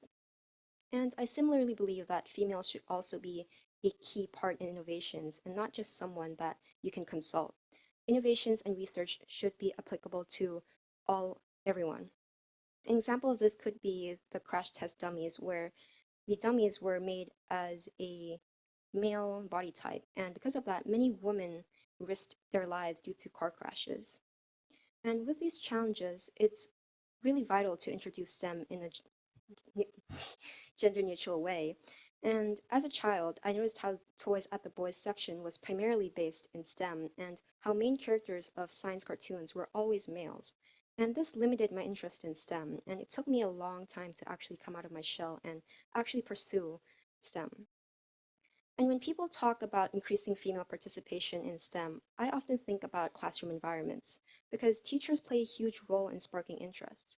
I truly believe that teachers do not only have the job to educate students, but to actually try their best to foster students' interest in that particular subject. Many of us are taught STEM subjects, but it rarely cultivates innovation and creativity. By switching the way teachers teach to a student-centered approach and a globally competent one, we're creating innovators, critical thinkers, and global participants. Gender-blind opportunities also work well, as it exposes young girls to a variety of inspirational female figures. And similar to that, access to STEM education has a huge impact on one's life. As mentioned before, technology has a really huge influence in the 21st century. Therefore, there's going to be a lot of demand for STEM graduates, thus making them more employable. And by that, they could actually STEM out and create opportunities and platforms for other people and also advocate for their struggles growing up. A thing I really enjoy about STEM is the variety of skills it actually cultivates due to it being interdisciplinary, such as creativity, innovation, and critical thinking, and other soft and hard skills. And when you incorporate that with the knowledge you've learned from this field, you can actually help the society by contributing to real-world issues. So to sum everything up, there's a lot of challenges in the STEM field, but with the right education and support, a girl can fight through gender bias and inspire others by normalizing women in STEM. Thank you. Thank you so much, Joseph. Thank you so much, Jaja. I think you really covered some of the really important points, and the role of teachers and the role of education system in really promoting girls in STEM. Also, how we can actually challenge some of the existing norms that exist. You touched upon an important point around, some of the issues that we don't necessarily think is having an impact on young people, like things like toys or the content that you think you see on social media, and how that also shapes your interest, and how that actually in many cases is still perpetuating the bias that girls are facing. I'm going to turn now to Josephine. Josephine, we're very happy to have you here. As Upala mentioned, Josephine is a digital sexuality educator, and she's a member of the community of practice on sexual and reproductive health content creators in Indonesia. Josephine, we are very happy to have you here. You have worked extensively with young people on raising awareness around sexuality education and how technology can play a really big role in bridging the gender gaps in online learning. So, could you share some good practices of digital sexuality education, from this community, which contributes to building the skills for content creators and starting the conversation in the digital space around sexual and reproductive health? Thank you for the opportunity. My name is Josephine Stella. I'm here to represent the Asia Pacific Digital Sexuality Education Community and Community of Practice Indonesia. Before telling more about these two communities, I would like to share my personal story why I became a digital sexuality educator. When I was 22 years old, I wish I knew that my boyfriend was manipulating me so I can read the sign, read the red flags, and get out from the toxic relationship. When my boyfriend is just pull my hair, smash me, even curse and sexually assault me, I still feel love him. At the moment, I don't feel like I deserve to be happy, and I was not aware that I am in a danger. So as a digital sexuality educator, my mission is to help and empower girls and young women to understand their bodies and their rights so they would not be trapped in a toxic relationship, experience GBV, and unwanted pregnancy. I've been actively running free GSE comprehensive sexuality webinars in 2021 with my team, Sicilism. We are only 5 people, and I met a lot of girls and young women who experience a similar case like me, even worse. They don't know well about GSE and sexual health and are thankful for the digital sexuality education we give because it helped them a lot and because it's still taboo to talk about sex and GBV in Indonesia and many parts of Asia. So giving sex education in new ways, example for through social media, is a game changer. As I have shared before, I'm here to represent a COP, Community of Practice Indonesia, and Asia Pacific Digital Sexuality Education Community. These two communities are essentially a community of like-minded young content creator who focus actively produce content about sexual health and gender issue. UNFPA Indonesia is facilitates these communities in collaboration with Cyclus Indonesia. We came from diverse background, diverse approaches and issues. They are from NGOs, youth-led communities, the private sector, and individual influencer. We are co-partner and co-designer in DCOP and DSE. So the governance, structure, decision-making process, activities, campaign, training are designed collaboratively with all members, ensuring meaningful youth engagement.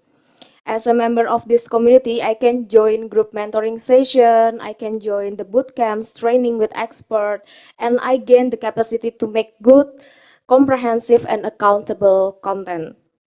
We can share anything such as evidence, tools, resource, and best practice with each other. So I get several benefits like having access for information like a list of research persons and sexual health content materials because we can access a free website that provide a bank of content on sexual health and get a chance to be involved in various youth-led research.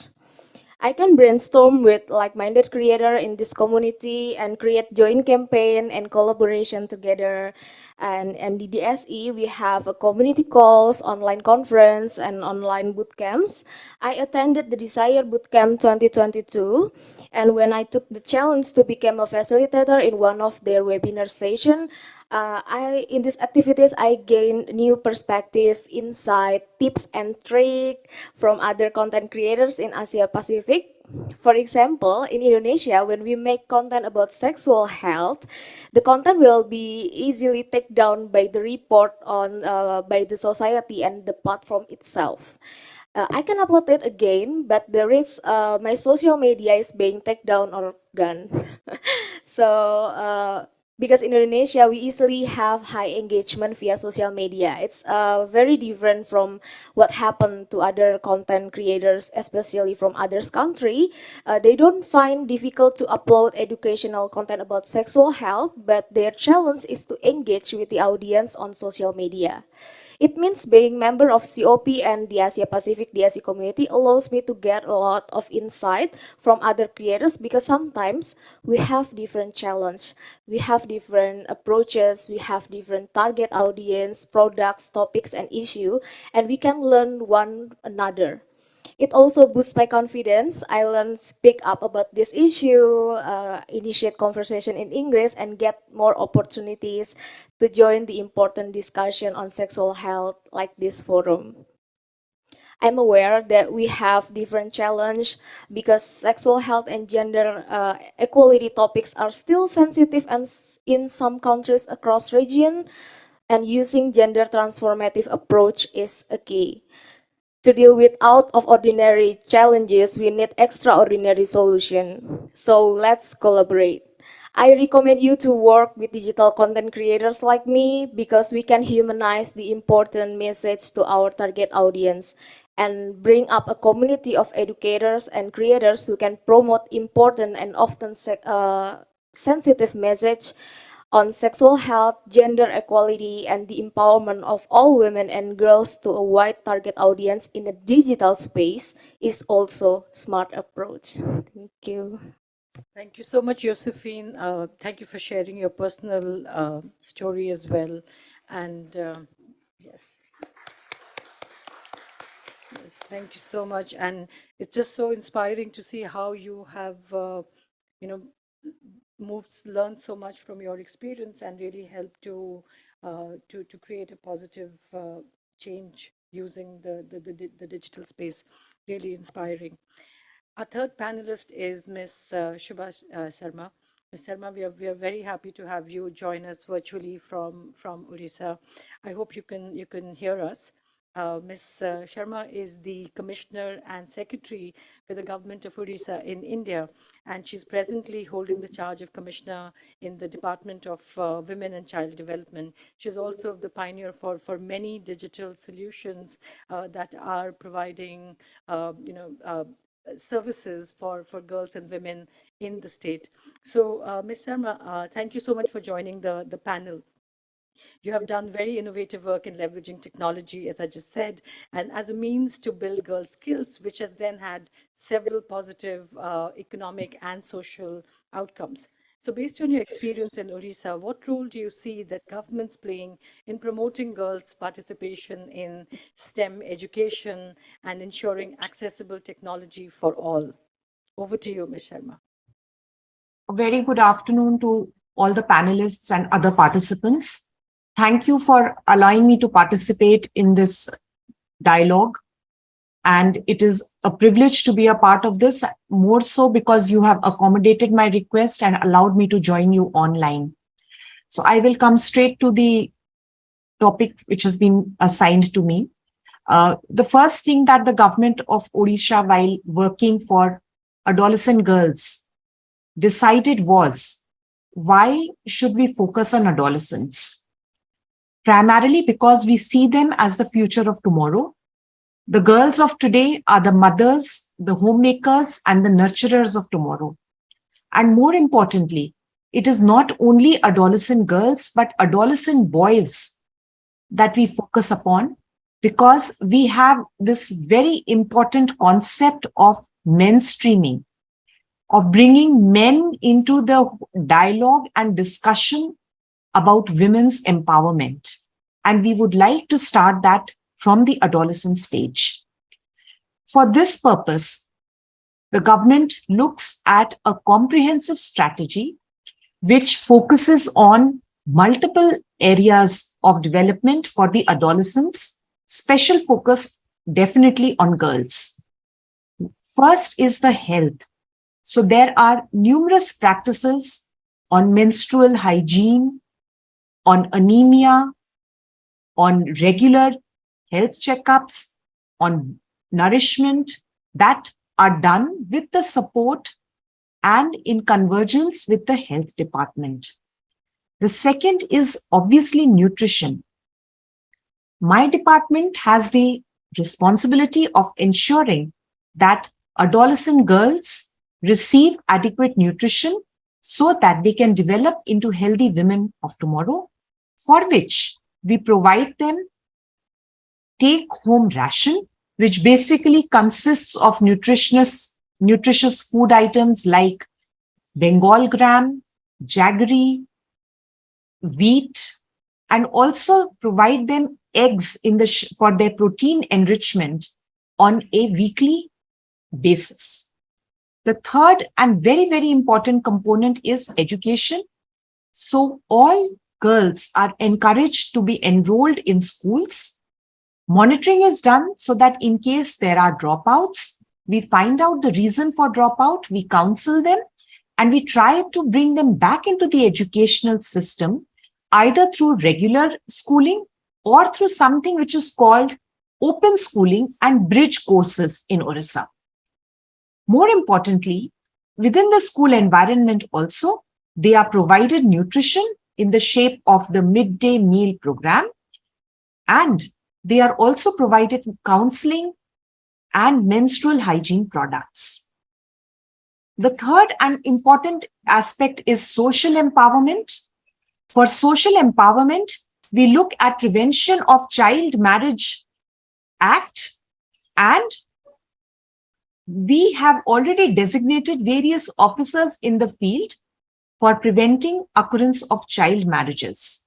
Now, this is a very complex problem, but with the support of UNICEF and their other partner organizations, we have done fairly well in creating social awareness, in building the capacities of religious leaders who perform and solemnize these marriages, and also on the behalf of the community, we identify community leaders who then create awareness about the evils of child marriage and try and educate the community to move away from child marriages.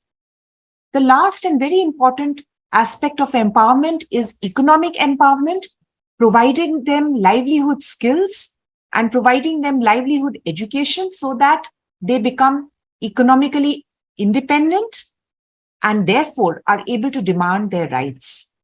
With all this, we focus on the adolescent group, and they are linked to women empowerment programs such as the Mission Shakti program of Government of Odisha, which has done extremely well.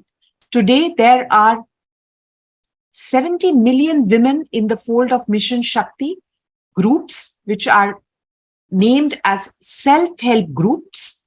These groups are engaged in economic activity, in receiving credit from banks, and above all, in creating social awareness and sensitization.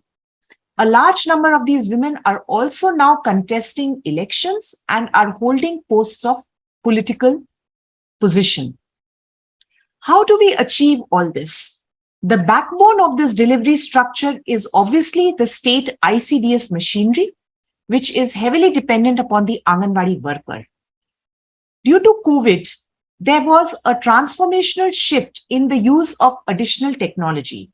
So now all Anganwadi workers have been provided with mobile phones, with internet connectivity support, and these girl groups who are termed as Sakhi Sahelis and the boys are termed as Sakha Bandhus are meeting on a weekly basis in Anganwadi centers, wherein they are encouraged to have access to this technology. Online training material has been developed in partnership with UNICEF, which is used by these adolescents in the presence of the Anganwadi worker to handle their doubts, to talk about issues which are otherwise not discussed in their homes. As most of us know, access to mobile phones is mostly with the male gender. More than 50% of phones are with men, and even a lesser number is available to adolescent girls. So they are dependent to a considerable extent on accessibility to technology and to these online courses that we have developed on their parents' access. However, we have created an alternative of providing them access every week in the Anganwadi center through the Anganwadi worker. In addition, twice a month, we are having meetings with parents, with elders of the family who come in, where we discuss a wide range of issues on nutrition, child health, adolescent issues, social and mental issues, and we encourage them to get their adolescents to enroll in these courses so that they can have access to this course material. A very unique aspect is that it is not necessary for continuous internet connectivity to be able to access this. They can download the material and use it offline during their free time whenever they would like to. One important aspect that we have noticed is that while there is a large participation by adolescent girls and by women in general in economic activities, most of it is in the non-STEM related areas. So now there is a concerted push from the department and from the education department to encourage girls to look at non-conventional areas and sectors such as driving. We have a school in one of the remote parts of Orissa which is empowering them and training them on mining activities and therefore looking at non-conventional centers. In schools, there is a heavy push towards use of technology. Computers are made available and both genders, boys and girls, are being provided equal access. While this program has been on for a few years, we hope that in the coming days, there will be a massive push and scaling up of these activities as we are feeling confident that now our machinery is suitably geared up to encourage these young girls to fly and attain their dreams. Thank you so much for giving me this opportunity. Thank you so much, Ms. Sharma. That was really helpful. And it was just, I really liked the way that, you actually connected the entire holistic approach that we need for adolescent girls empowerment, right? So it begins and how we need to integrate technology as part of the overall solution package. So it's really amazing to see the work that you're doing and for also talking about the challenges that we face in terms of the implementation. I am going to turn to our final panelist, Ms. Aisha Adnan, who's joining us from Maldives. Aisha is the co-founder of Women in Tech Maldives, which is a nonprofit organization.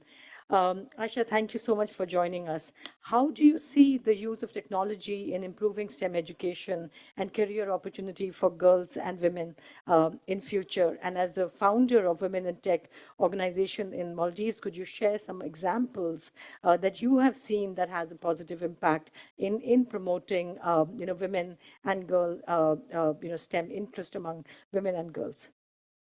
So over to you, Aisha. Hello. Greetings from Maldives. 7th February, yesterday, we all celebrated Safer Internet Day throughout the world. And I want to begin by an action. Let's be responsible, safe, and sensible together, everyone together, for us providing a safer cyber space for adolescent girls. Let's help each other out to be safe on the internet. Yes.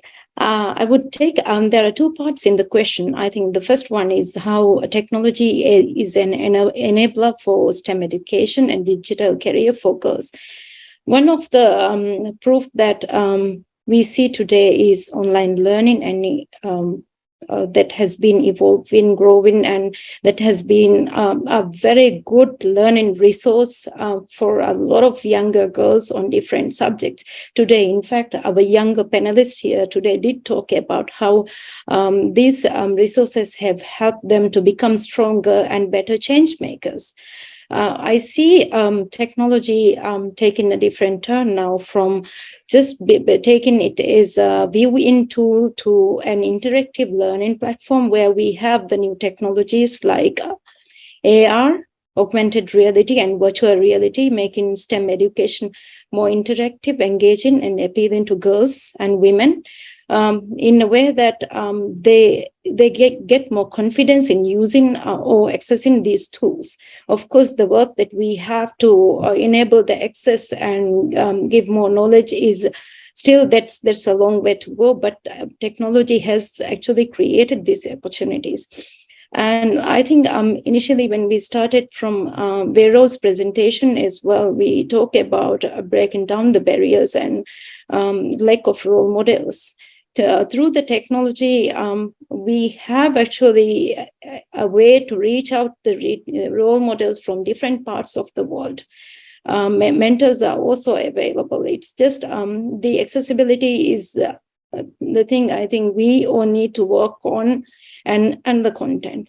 And we all know that coming from small islands or small communities or marginalized communities, we women, we have less mobility due to unpaid care work that we have to do at home.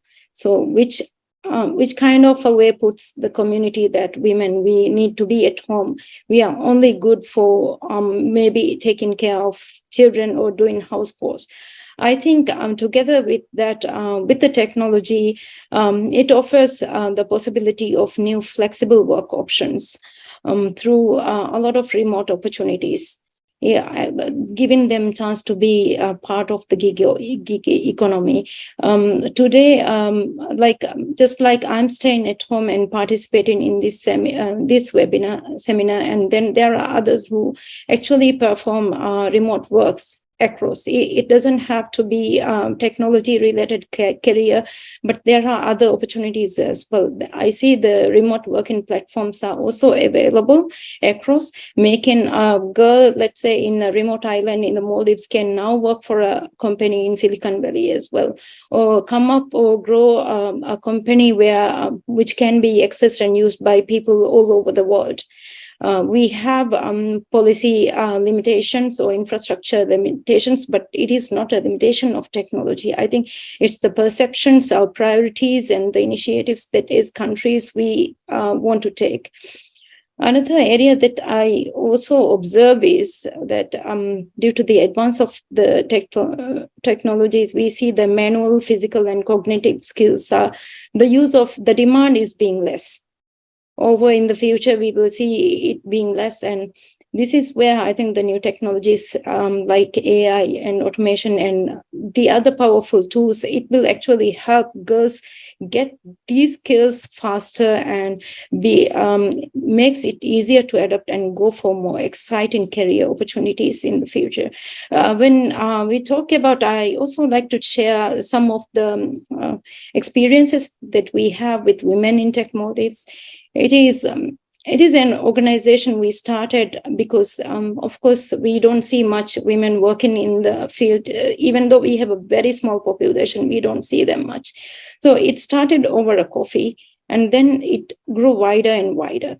The first approach that we took was going on taking the power of social media and online news, TVs, radios, and to promote the work of women.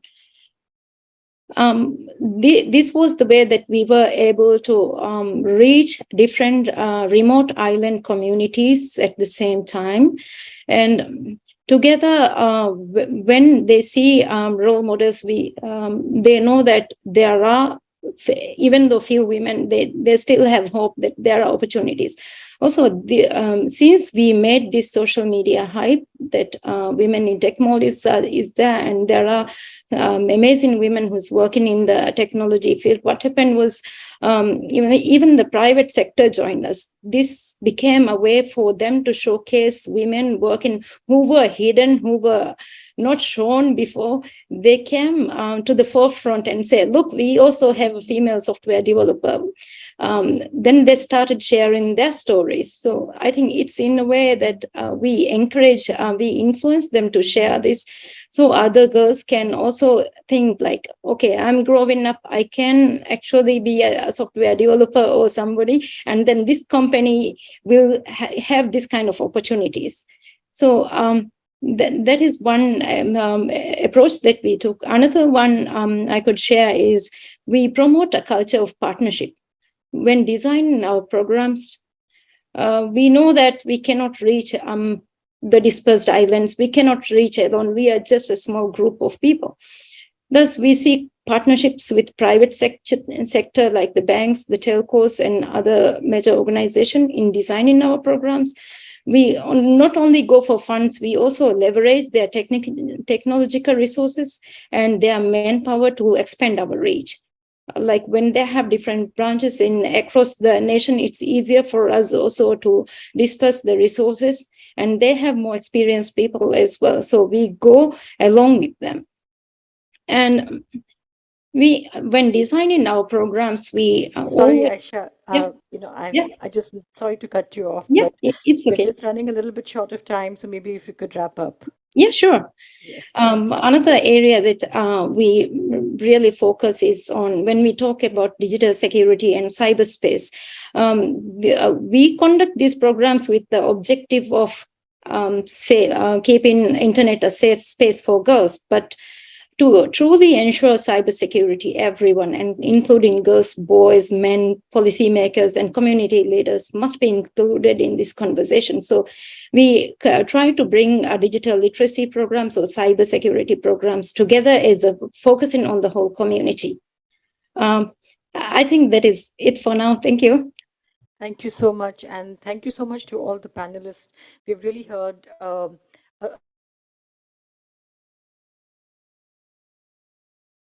range of experiences as well as very practical of what what we can do from the government side, from civil society, from private sector, but also from young people about what truly works for them to have a more inclusive approach to education and STEM education and making technology more accessible, but also how technology then helps women to have more empowered choices in their lives. We have just 5 minutes, and I wanted to give all the panelists 1 minute, maybe, and maybe we'll reverse the order a little bit. We'll mix it up and ask maybe 2 questions. Maybe just I'm going to limit it to 1 question. I'm going to turn to you, Josephine, first. Is there something that you have heard today or something else that makes you hopeful about reducing and then promoting STEM skills and education for girls? And so just 1 minute each. Yes, thank you. Thank you. Yes, thank you. As I had shared before, we have different challenges and approaches to promoting STEM and inclusive education. I hope all girls in the future can master digital literacy skill. I want all girls to be able to learn and get inspired by digital educators and content creators like me, so they can get important education, including sex education, even outside of school. I want all girls to be able to use digital space to share their voice, so content creators like me can utilize their voice and empower them to understand their bodies and their rights. Thank you. Thank you so much, Josephine. Jaja, what about you? Is there anything that you want to share, something that you've heard, something that makes you hopeful for the future for women and girls in STEM? Yeah. Well, some things I've seen in school is how teachers are starting to teach in a way that's more student focused and more globally competent. And teachers do this by letting us engage in meaningful conversations and debates. And I've actually started to see how young girls are actually taking an active role in researching and debating these topics as well. And I've also noticed an increased rate of girls in STEM classes. And this year, the ratio of females to males in AP STEM classes were equal or sometimes even more. And I'm also working with the Union International. And a fellow writer of mine actually wrote about how she was inspired by the Society of Women Engineers and opened the first chapter in Thailand. And that's really fascinating because she took an inspiration and took action on it and really is taking an active leadership role in STEM. So these are just a few examples that really make me hopeful in the future. Thank you so much. And thank you so much for sticking to the time. And Aisha, I'm going to give you the final word. Anything that you've seen, that you've heard today that's making you hopeful about the future for women and girls in STEM and bridging this divide? Yeah, thank you so much. I think we all work for one thing, to be part of this economy to make a better world. This is through the innovation and work in foreign industry or creating an industry. I see companies and organizations taking a more active role in promoting STEM education. I truly feel like they are starting to realize that catering to the half of the population in the right way can be beneficial for their growth as well. So that is one thing I see. And another thing is parents coming up forward and working together with girls to change the attitudes towards the STEM careers. Thank you. Thank you, Aisha. And with that note and this very positive, optimistic note, we will take a short break. Many thanks to all the panelists for joining us. And we will take a short break now, right? So please give them a round of applause and thank you.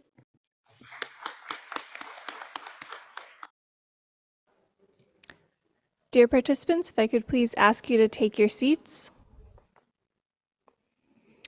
We will now begin our session 2 plenary discussions, which will be moderated by Ms. Hulda Uma, Planning and Coordination Specialist, UN Women Regional Office for Asia and the Pacific. Please, Ms. Uma, the floor is yours. Thank you, and welcome back, everybody, for a very, hopefully, interactive plenary discussion. I am here with my colleague Ting Ting from ESCAP, who's going to keep me honest in terms of time. We have a slightly ambitious agenda right now. We have 35 minutes in which we hope to receive some very interesting inputs from yourselves just to get an understanding of your own experiences and some recommendations in light of the session we just had. As has been shared, my name is Hulda Uma and I work for UN Women. And I'm just going to run through just a couple of some of the ways in which we're going to make sure that we have enough to be able to make for a useful discussion. Just a reminder that the outcome of this consultation will be a set of recommendations on areas for accelerated action, which we shall be submitting as a region ahead of the global CSW session. Secondly, we are hoping that we can hear from as many of you as possible within the 35 minutes magic. So I hope for the best. And in light of that, we are going to be kindly requesting that each intervention is just 2 minutes long. We're going to have a timer on the screen, which you've seen before, which you kindly request that you refer to as you make your statements. And so we can hear from as many of you as possible. For those who are joining online, we ask that you please use the chat box function because we will not be referring to raised hands. So if you could just indicate that you wish to speak by also indicating your name and country, it will help us, and your organization, of course. We'll be accepting one intervention per country in order to ensure that we have as many inputs as possible. In the guidance that you received ahead of this meeting, you will note that we invited any expressions of interest ahead of the different sessions, and we have a few names already. For those who did not submit, we will be inviting you to please indicate either by raising your hand or using the placard in front of you, so we can be able to know to invite you to take the floor. The order we'll be taking is that we'll be first inviting government delegates, and with that, I'm going to with Ting Ting's support, be able to see whether we can start inviting the first delegate. On this, I'd like to request Ms. Leni Rosalind from the government of Indonesia to please take the floor. Thank you. Thank you, Honorable Chair, Excellencies, distinguished delegates, ladies and gentlemen. It is my great honor to participate in this important forum. Allow me to use this opportunity to celebrate our continued support and commitment in the promotion and protection of the rights of women and girls all over the world. Women and children make up about 2/3 of Indonesia's total population. However, women's participation in the digital economy remains challenged. Various barriers, including stereotypes, still hampers girls in entering STEM fields, accessing digital technologies. Further, these challenges also becoming critical factors when it comes to promoting women as leaders in the technology and digital industry. To close such digital gender gap, it is necessary to create an environment which ensures that women get equal access and opportunities to play an active role in digital technology and STEM issues. Thus, the support of disaggregated data as well as education and skills improvement are needed. The Indonesian G20 presidency in last year has built 2 points of initiative in order to help solve these challenges faced by women and girls by mainly focusing on digital inclusive educations. First, building improvement programs through curricula, training, and programs that can improve women's skills in the future. Second, building an inclusive digital environment by creating an inclusive digital environment for women. Safer Internet Day, which we commemorate today, is an initiative recognized by more than 200 countries, which aims to increase public awareness regarding various challenges in cyberspace, especially for women and children. The government of Indonesia, especially our Ministry of Women Empowerment and Child Protection, together with other ministries and government institutions, NGOs, academia, international partners, media, and private sectors have been working together in fostering inclusive education in the digital age and promoting women and girls in STEM educations and careers, focusing on improving women in technology, technology for women, tech benefit women, with women participation in technology, increase women participation in the technology industry, provide training, scholarships for women in general to equip them with ICT skills. And by women, meaning that female leaderships, we create a friendly environment for women to take leadership role in organizations and encourage more women to take leadership roles. Honorable chairs, excellencies, distinguished delegates, ladies and gentlemen, finally, let me close by stating that my government is committed to work together for promoting international collaboration in the spirit of mutual respect and beneficial for all. I thank you. Thank you very much, Ms. Rosalind. I'd like to then hand over the floor to Ms. Maria Filomena Babo Martins from Timor-Leste.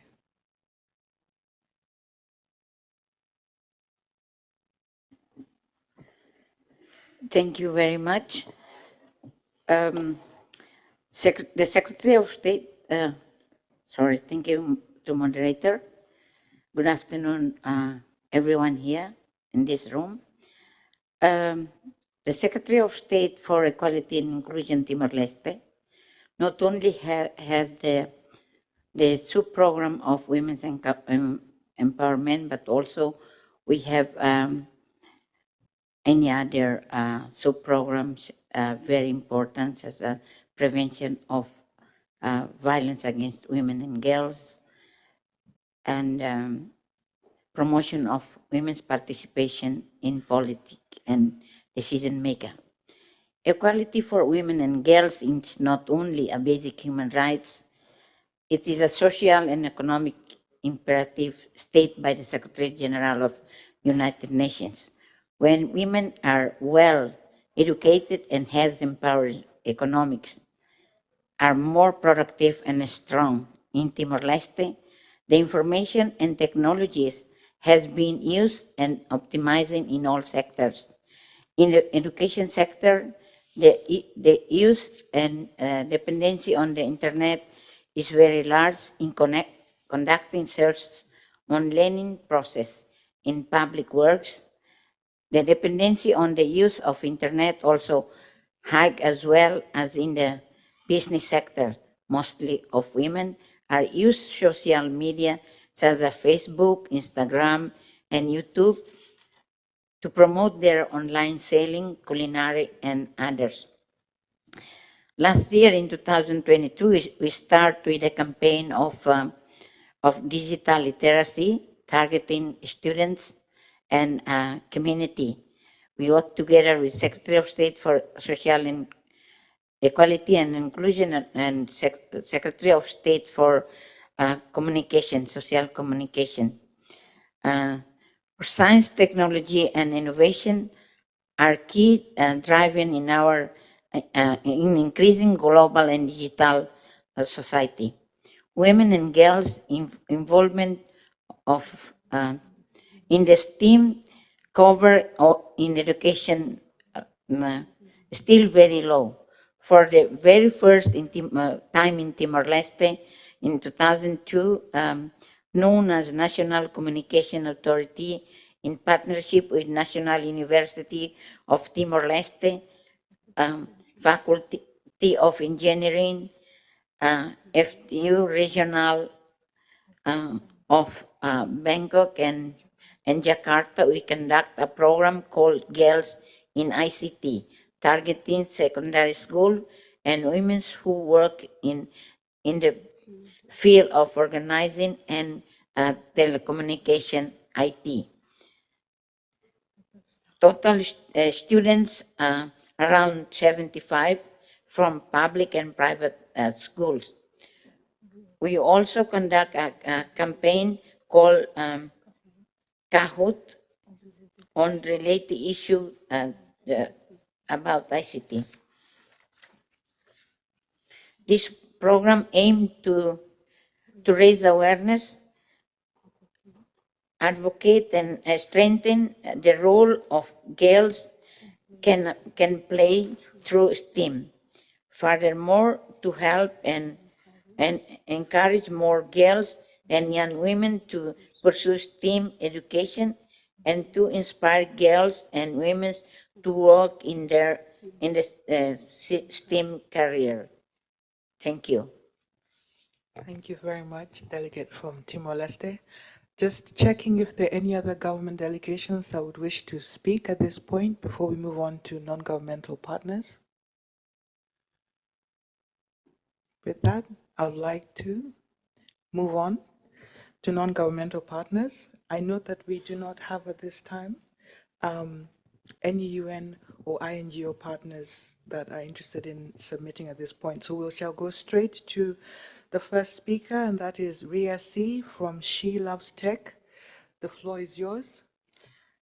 Thank you, everyone. Thank you, Chair. I'm Ria C. from She Loves Tech. It is a privilege to share recommendations from the Asia Pacific Civil Society Forum. In today's highly digital world, STEM has become, without a doubt, as we heard today over and over again, critical to sustainable social and economic growth. However, the unequal participation between genders, especially those who have been left furthest behind, is causing a loss of talent, perspectives, and innovation, negatively impacting larger societal progress. Across Asia and the Pacific, addressing the gender gap in STEM means first dismantling deeply rooted and systemic social, cultural, economic, and psychological barriers. With this, we urge member states to, first, reframe approaches to gender equality in STEM from binary terms to finer degrees of identity, such as race, ethnicity, disability, sexuality, age, and various socioeconomic classes, and ensure meaningful participation of women in all their diversity across all aspects and levels of the education system. Second, include parents and the broader community in STEM education programs to improve their own literacy on STEM and its benefits, as well as awareness of STEM careers for women and girls. Third, allocate adequate budget and work with private and civil society sectors to integrate gender-responsive STEM education and career opportunities, not only in education and in ICT sectors, but also national development plans. Fourth, reformulate basic compulsory education to include gender-responsive STEM holistically, from basic STEM literacy to an integrated set of digital, cognitive, social, and emotional skills necessary in this fast-evolving tech space. STEM education should also be rooted in the context of real life, in ways that can prepare women and girls to not just become workers, but also become leaders, innovators, entrepreneurs, and forces of change. Next, and finally, we'd like to urge the government to develop and enforce equitable labor policies, social protection measures, and accountability mechanisms that are not just job-based, but individual-based in areas such as paid maternity, parental leaves, affordable childcare, equal pay to curb the adverse effects of the feminization of labor, especially in Asia and the Pacific, where cheap labor is celebrated as a resource. Efforts to promote girls' and women's skill development need to go hand in hand with a broader reassessment of how women's skills are commonly valued and regarded. Thank you. Thank you very much for your submission, Ms. C. I will now hand over the floor to Ms. Pippa McDougall from Connect Women, team of GSMA Online. Thank you very much for having me. Dear Excellencies and esteemed colleagues, thank you for organizing this very important consultation. As some of you may know, the GSMA collects gender disaggregated data on mobile internet use, but also mobile phone and smartphone ownership for South Asia and East Asia and the Pacific.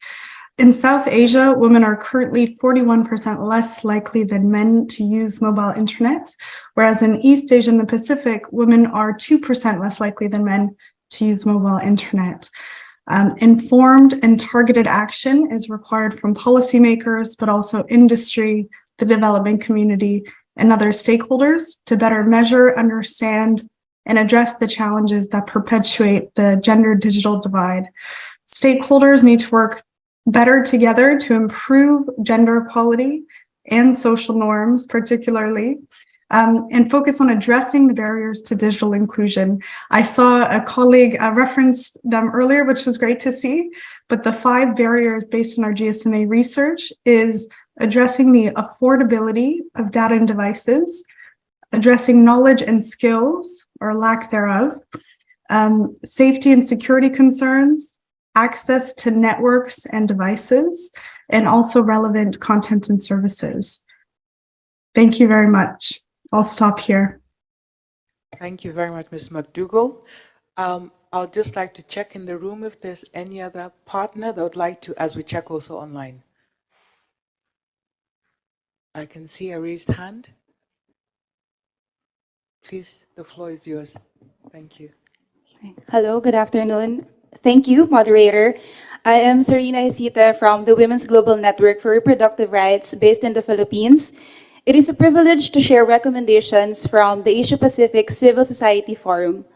Gender norms and stereotypes rooted in patriarchal beliefs and religious fundamentalisms continue to limit women and girls' access to STEM education and careers. Despite programs and policies aimed at increasing representation, these deep-rooted cultural barriers must be addressed at the family, community, and state levels to fully address the challenges faced in STEM. Aside from putting in place the necessary programs, policies, and incentives to increase women and girls' participation in STEM, patriarchal and cultural norms should be addressed by implementing comprehensive sexuality education and emphasizing autonomy, including bodily autonomy of women and girls in all their diversity.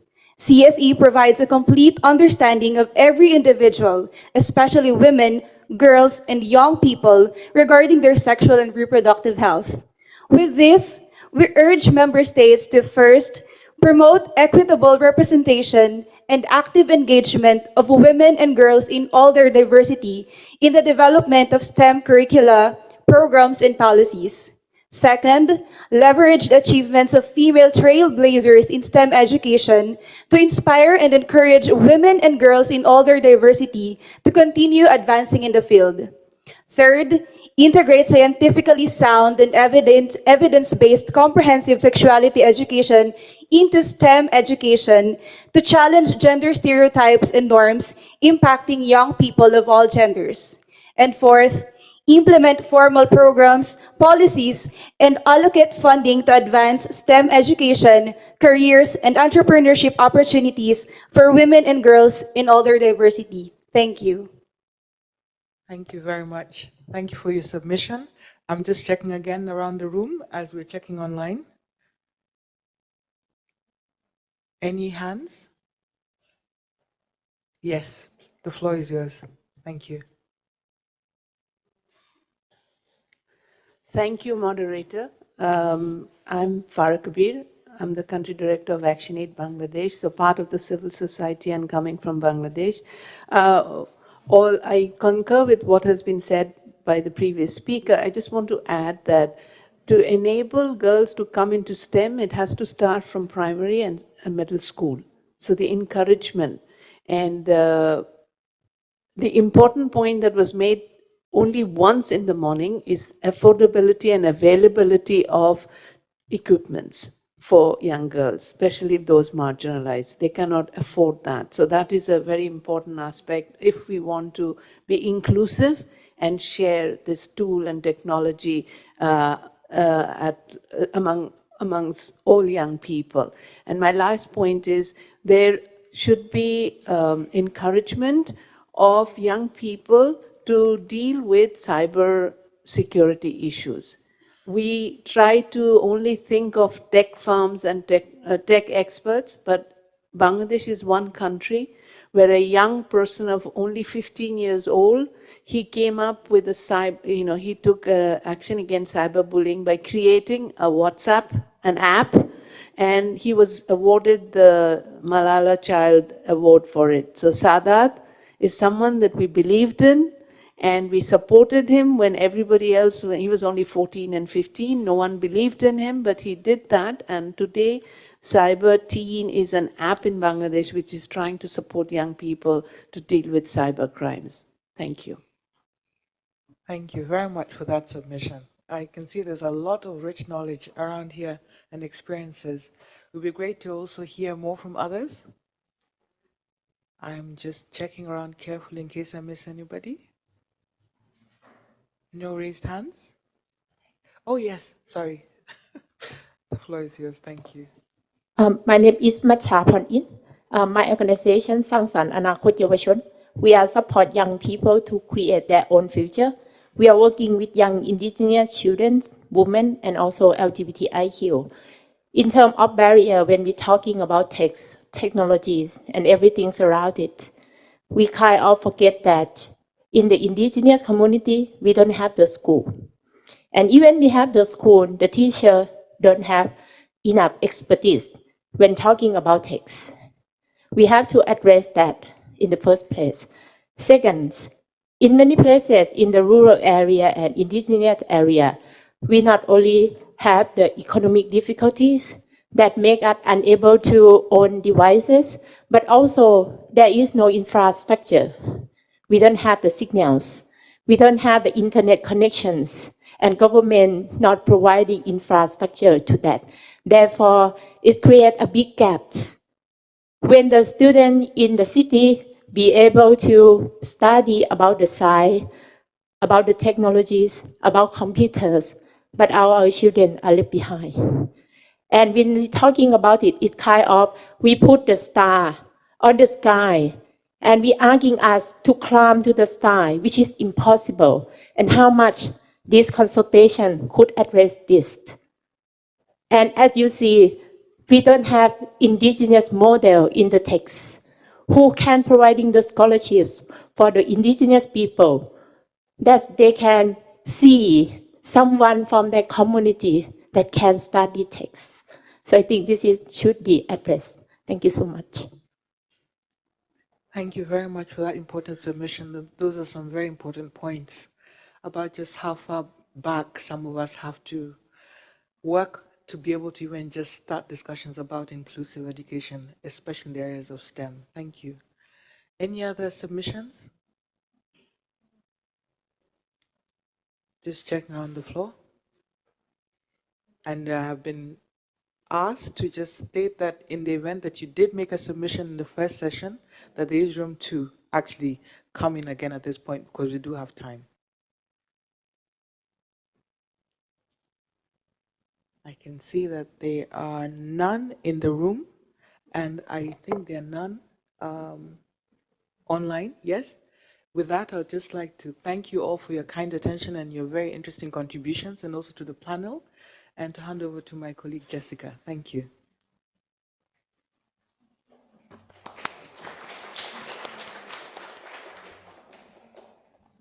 Thank you, Ms. Uma, and for all of our participants who participated in this plenary discussion. This brings us to the end of our agenda for our first day of this regional consultation. Please join us tomorrow at 9:30 for our last two thematic sessions, the review of the recommendations and plenary contributions to the recommendations. Online participants will be able to log in by 9:10 tomorrow morning. Thank you and have a good evening.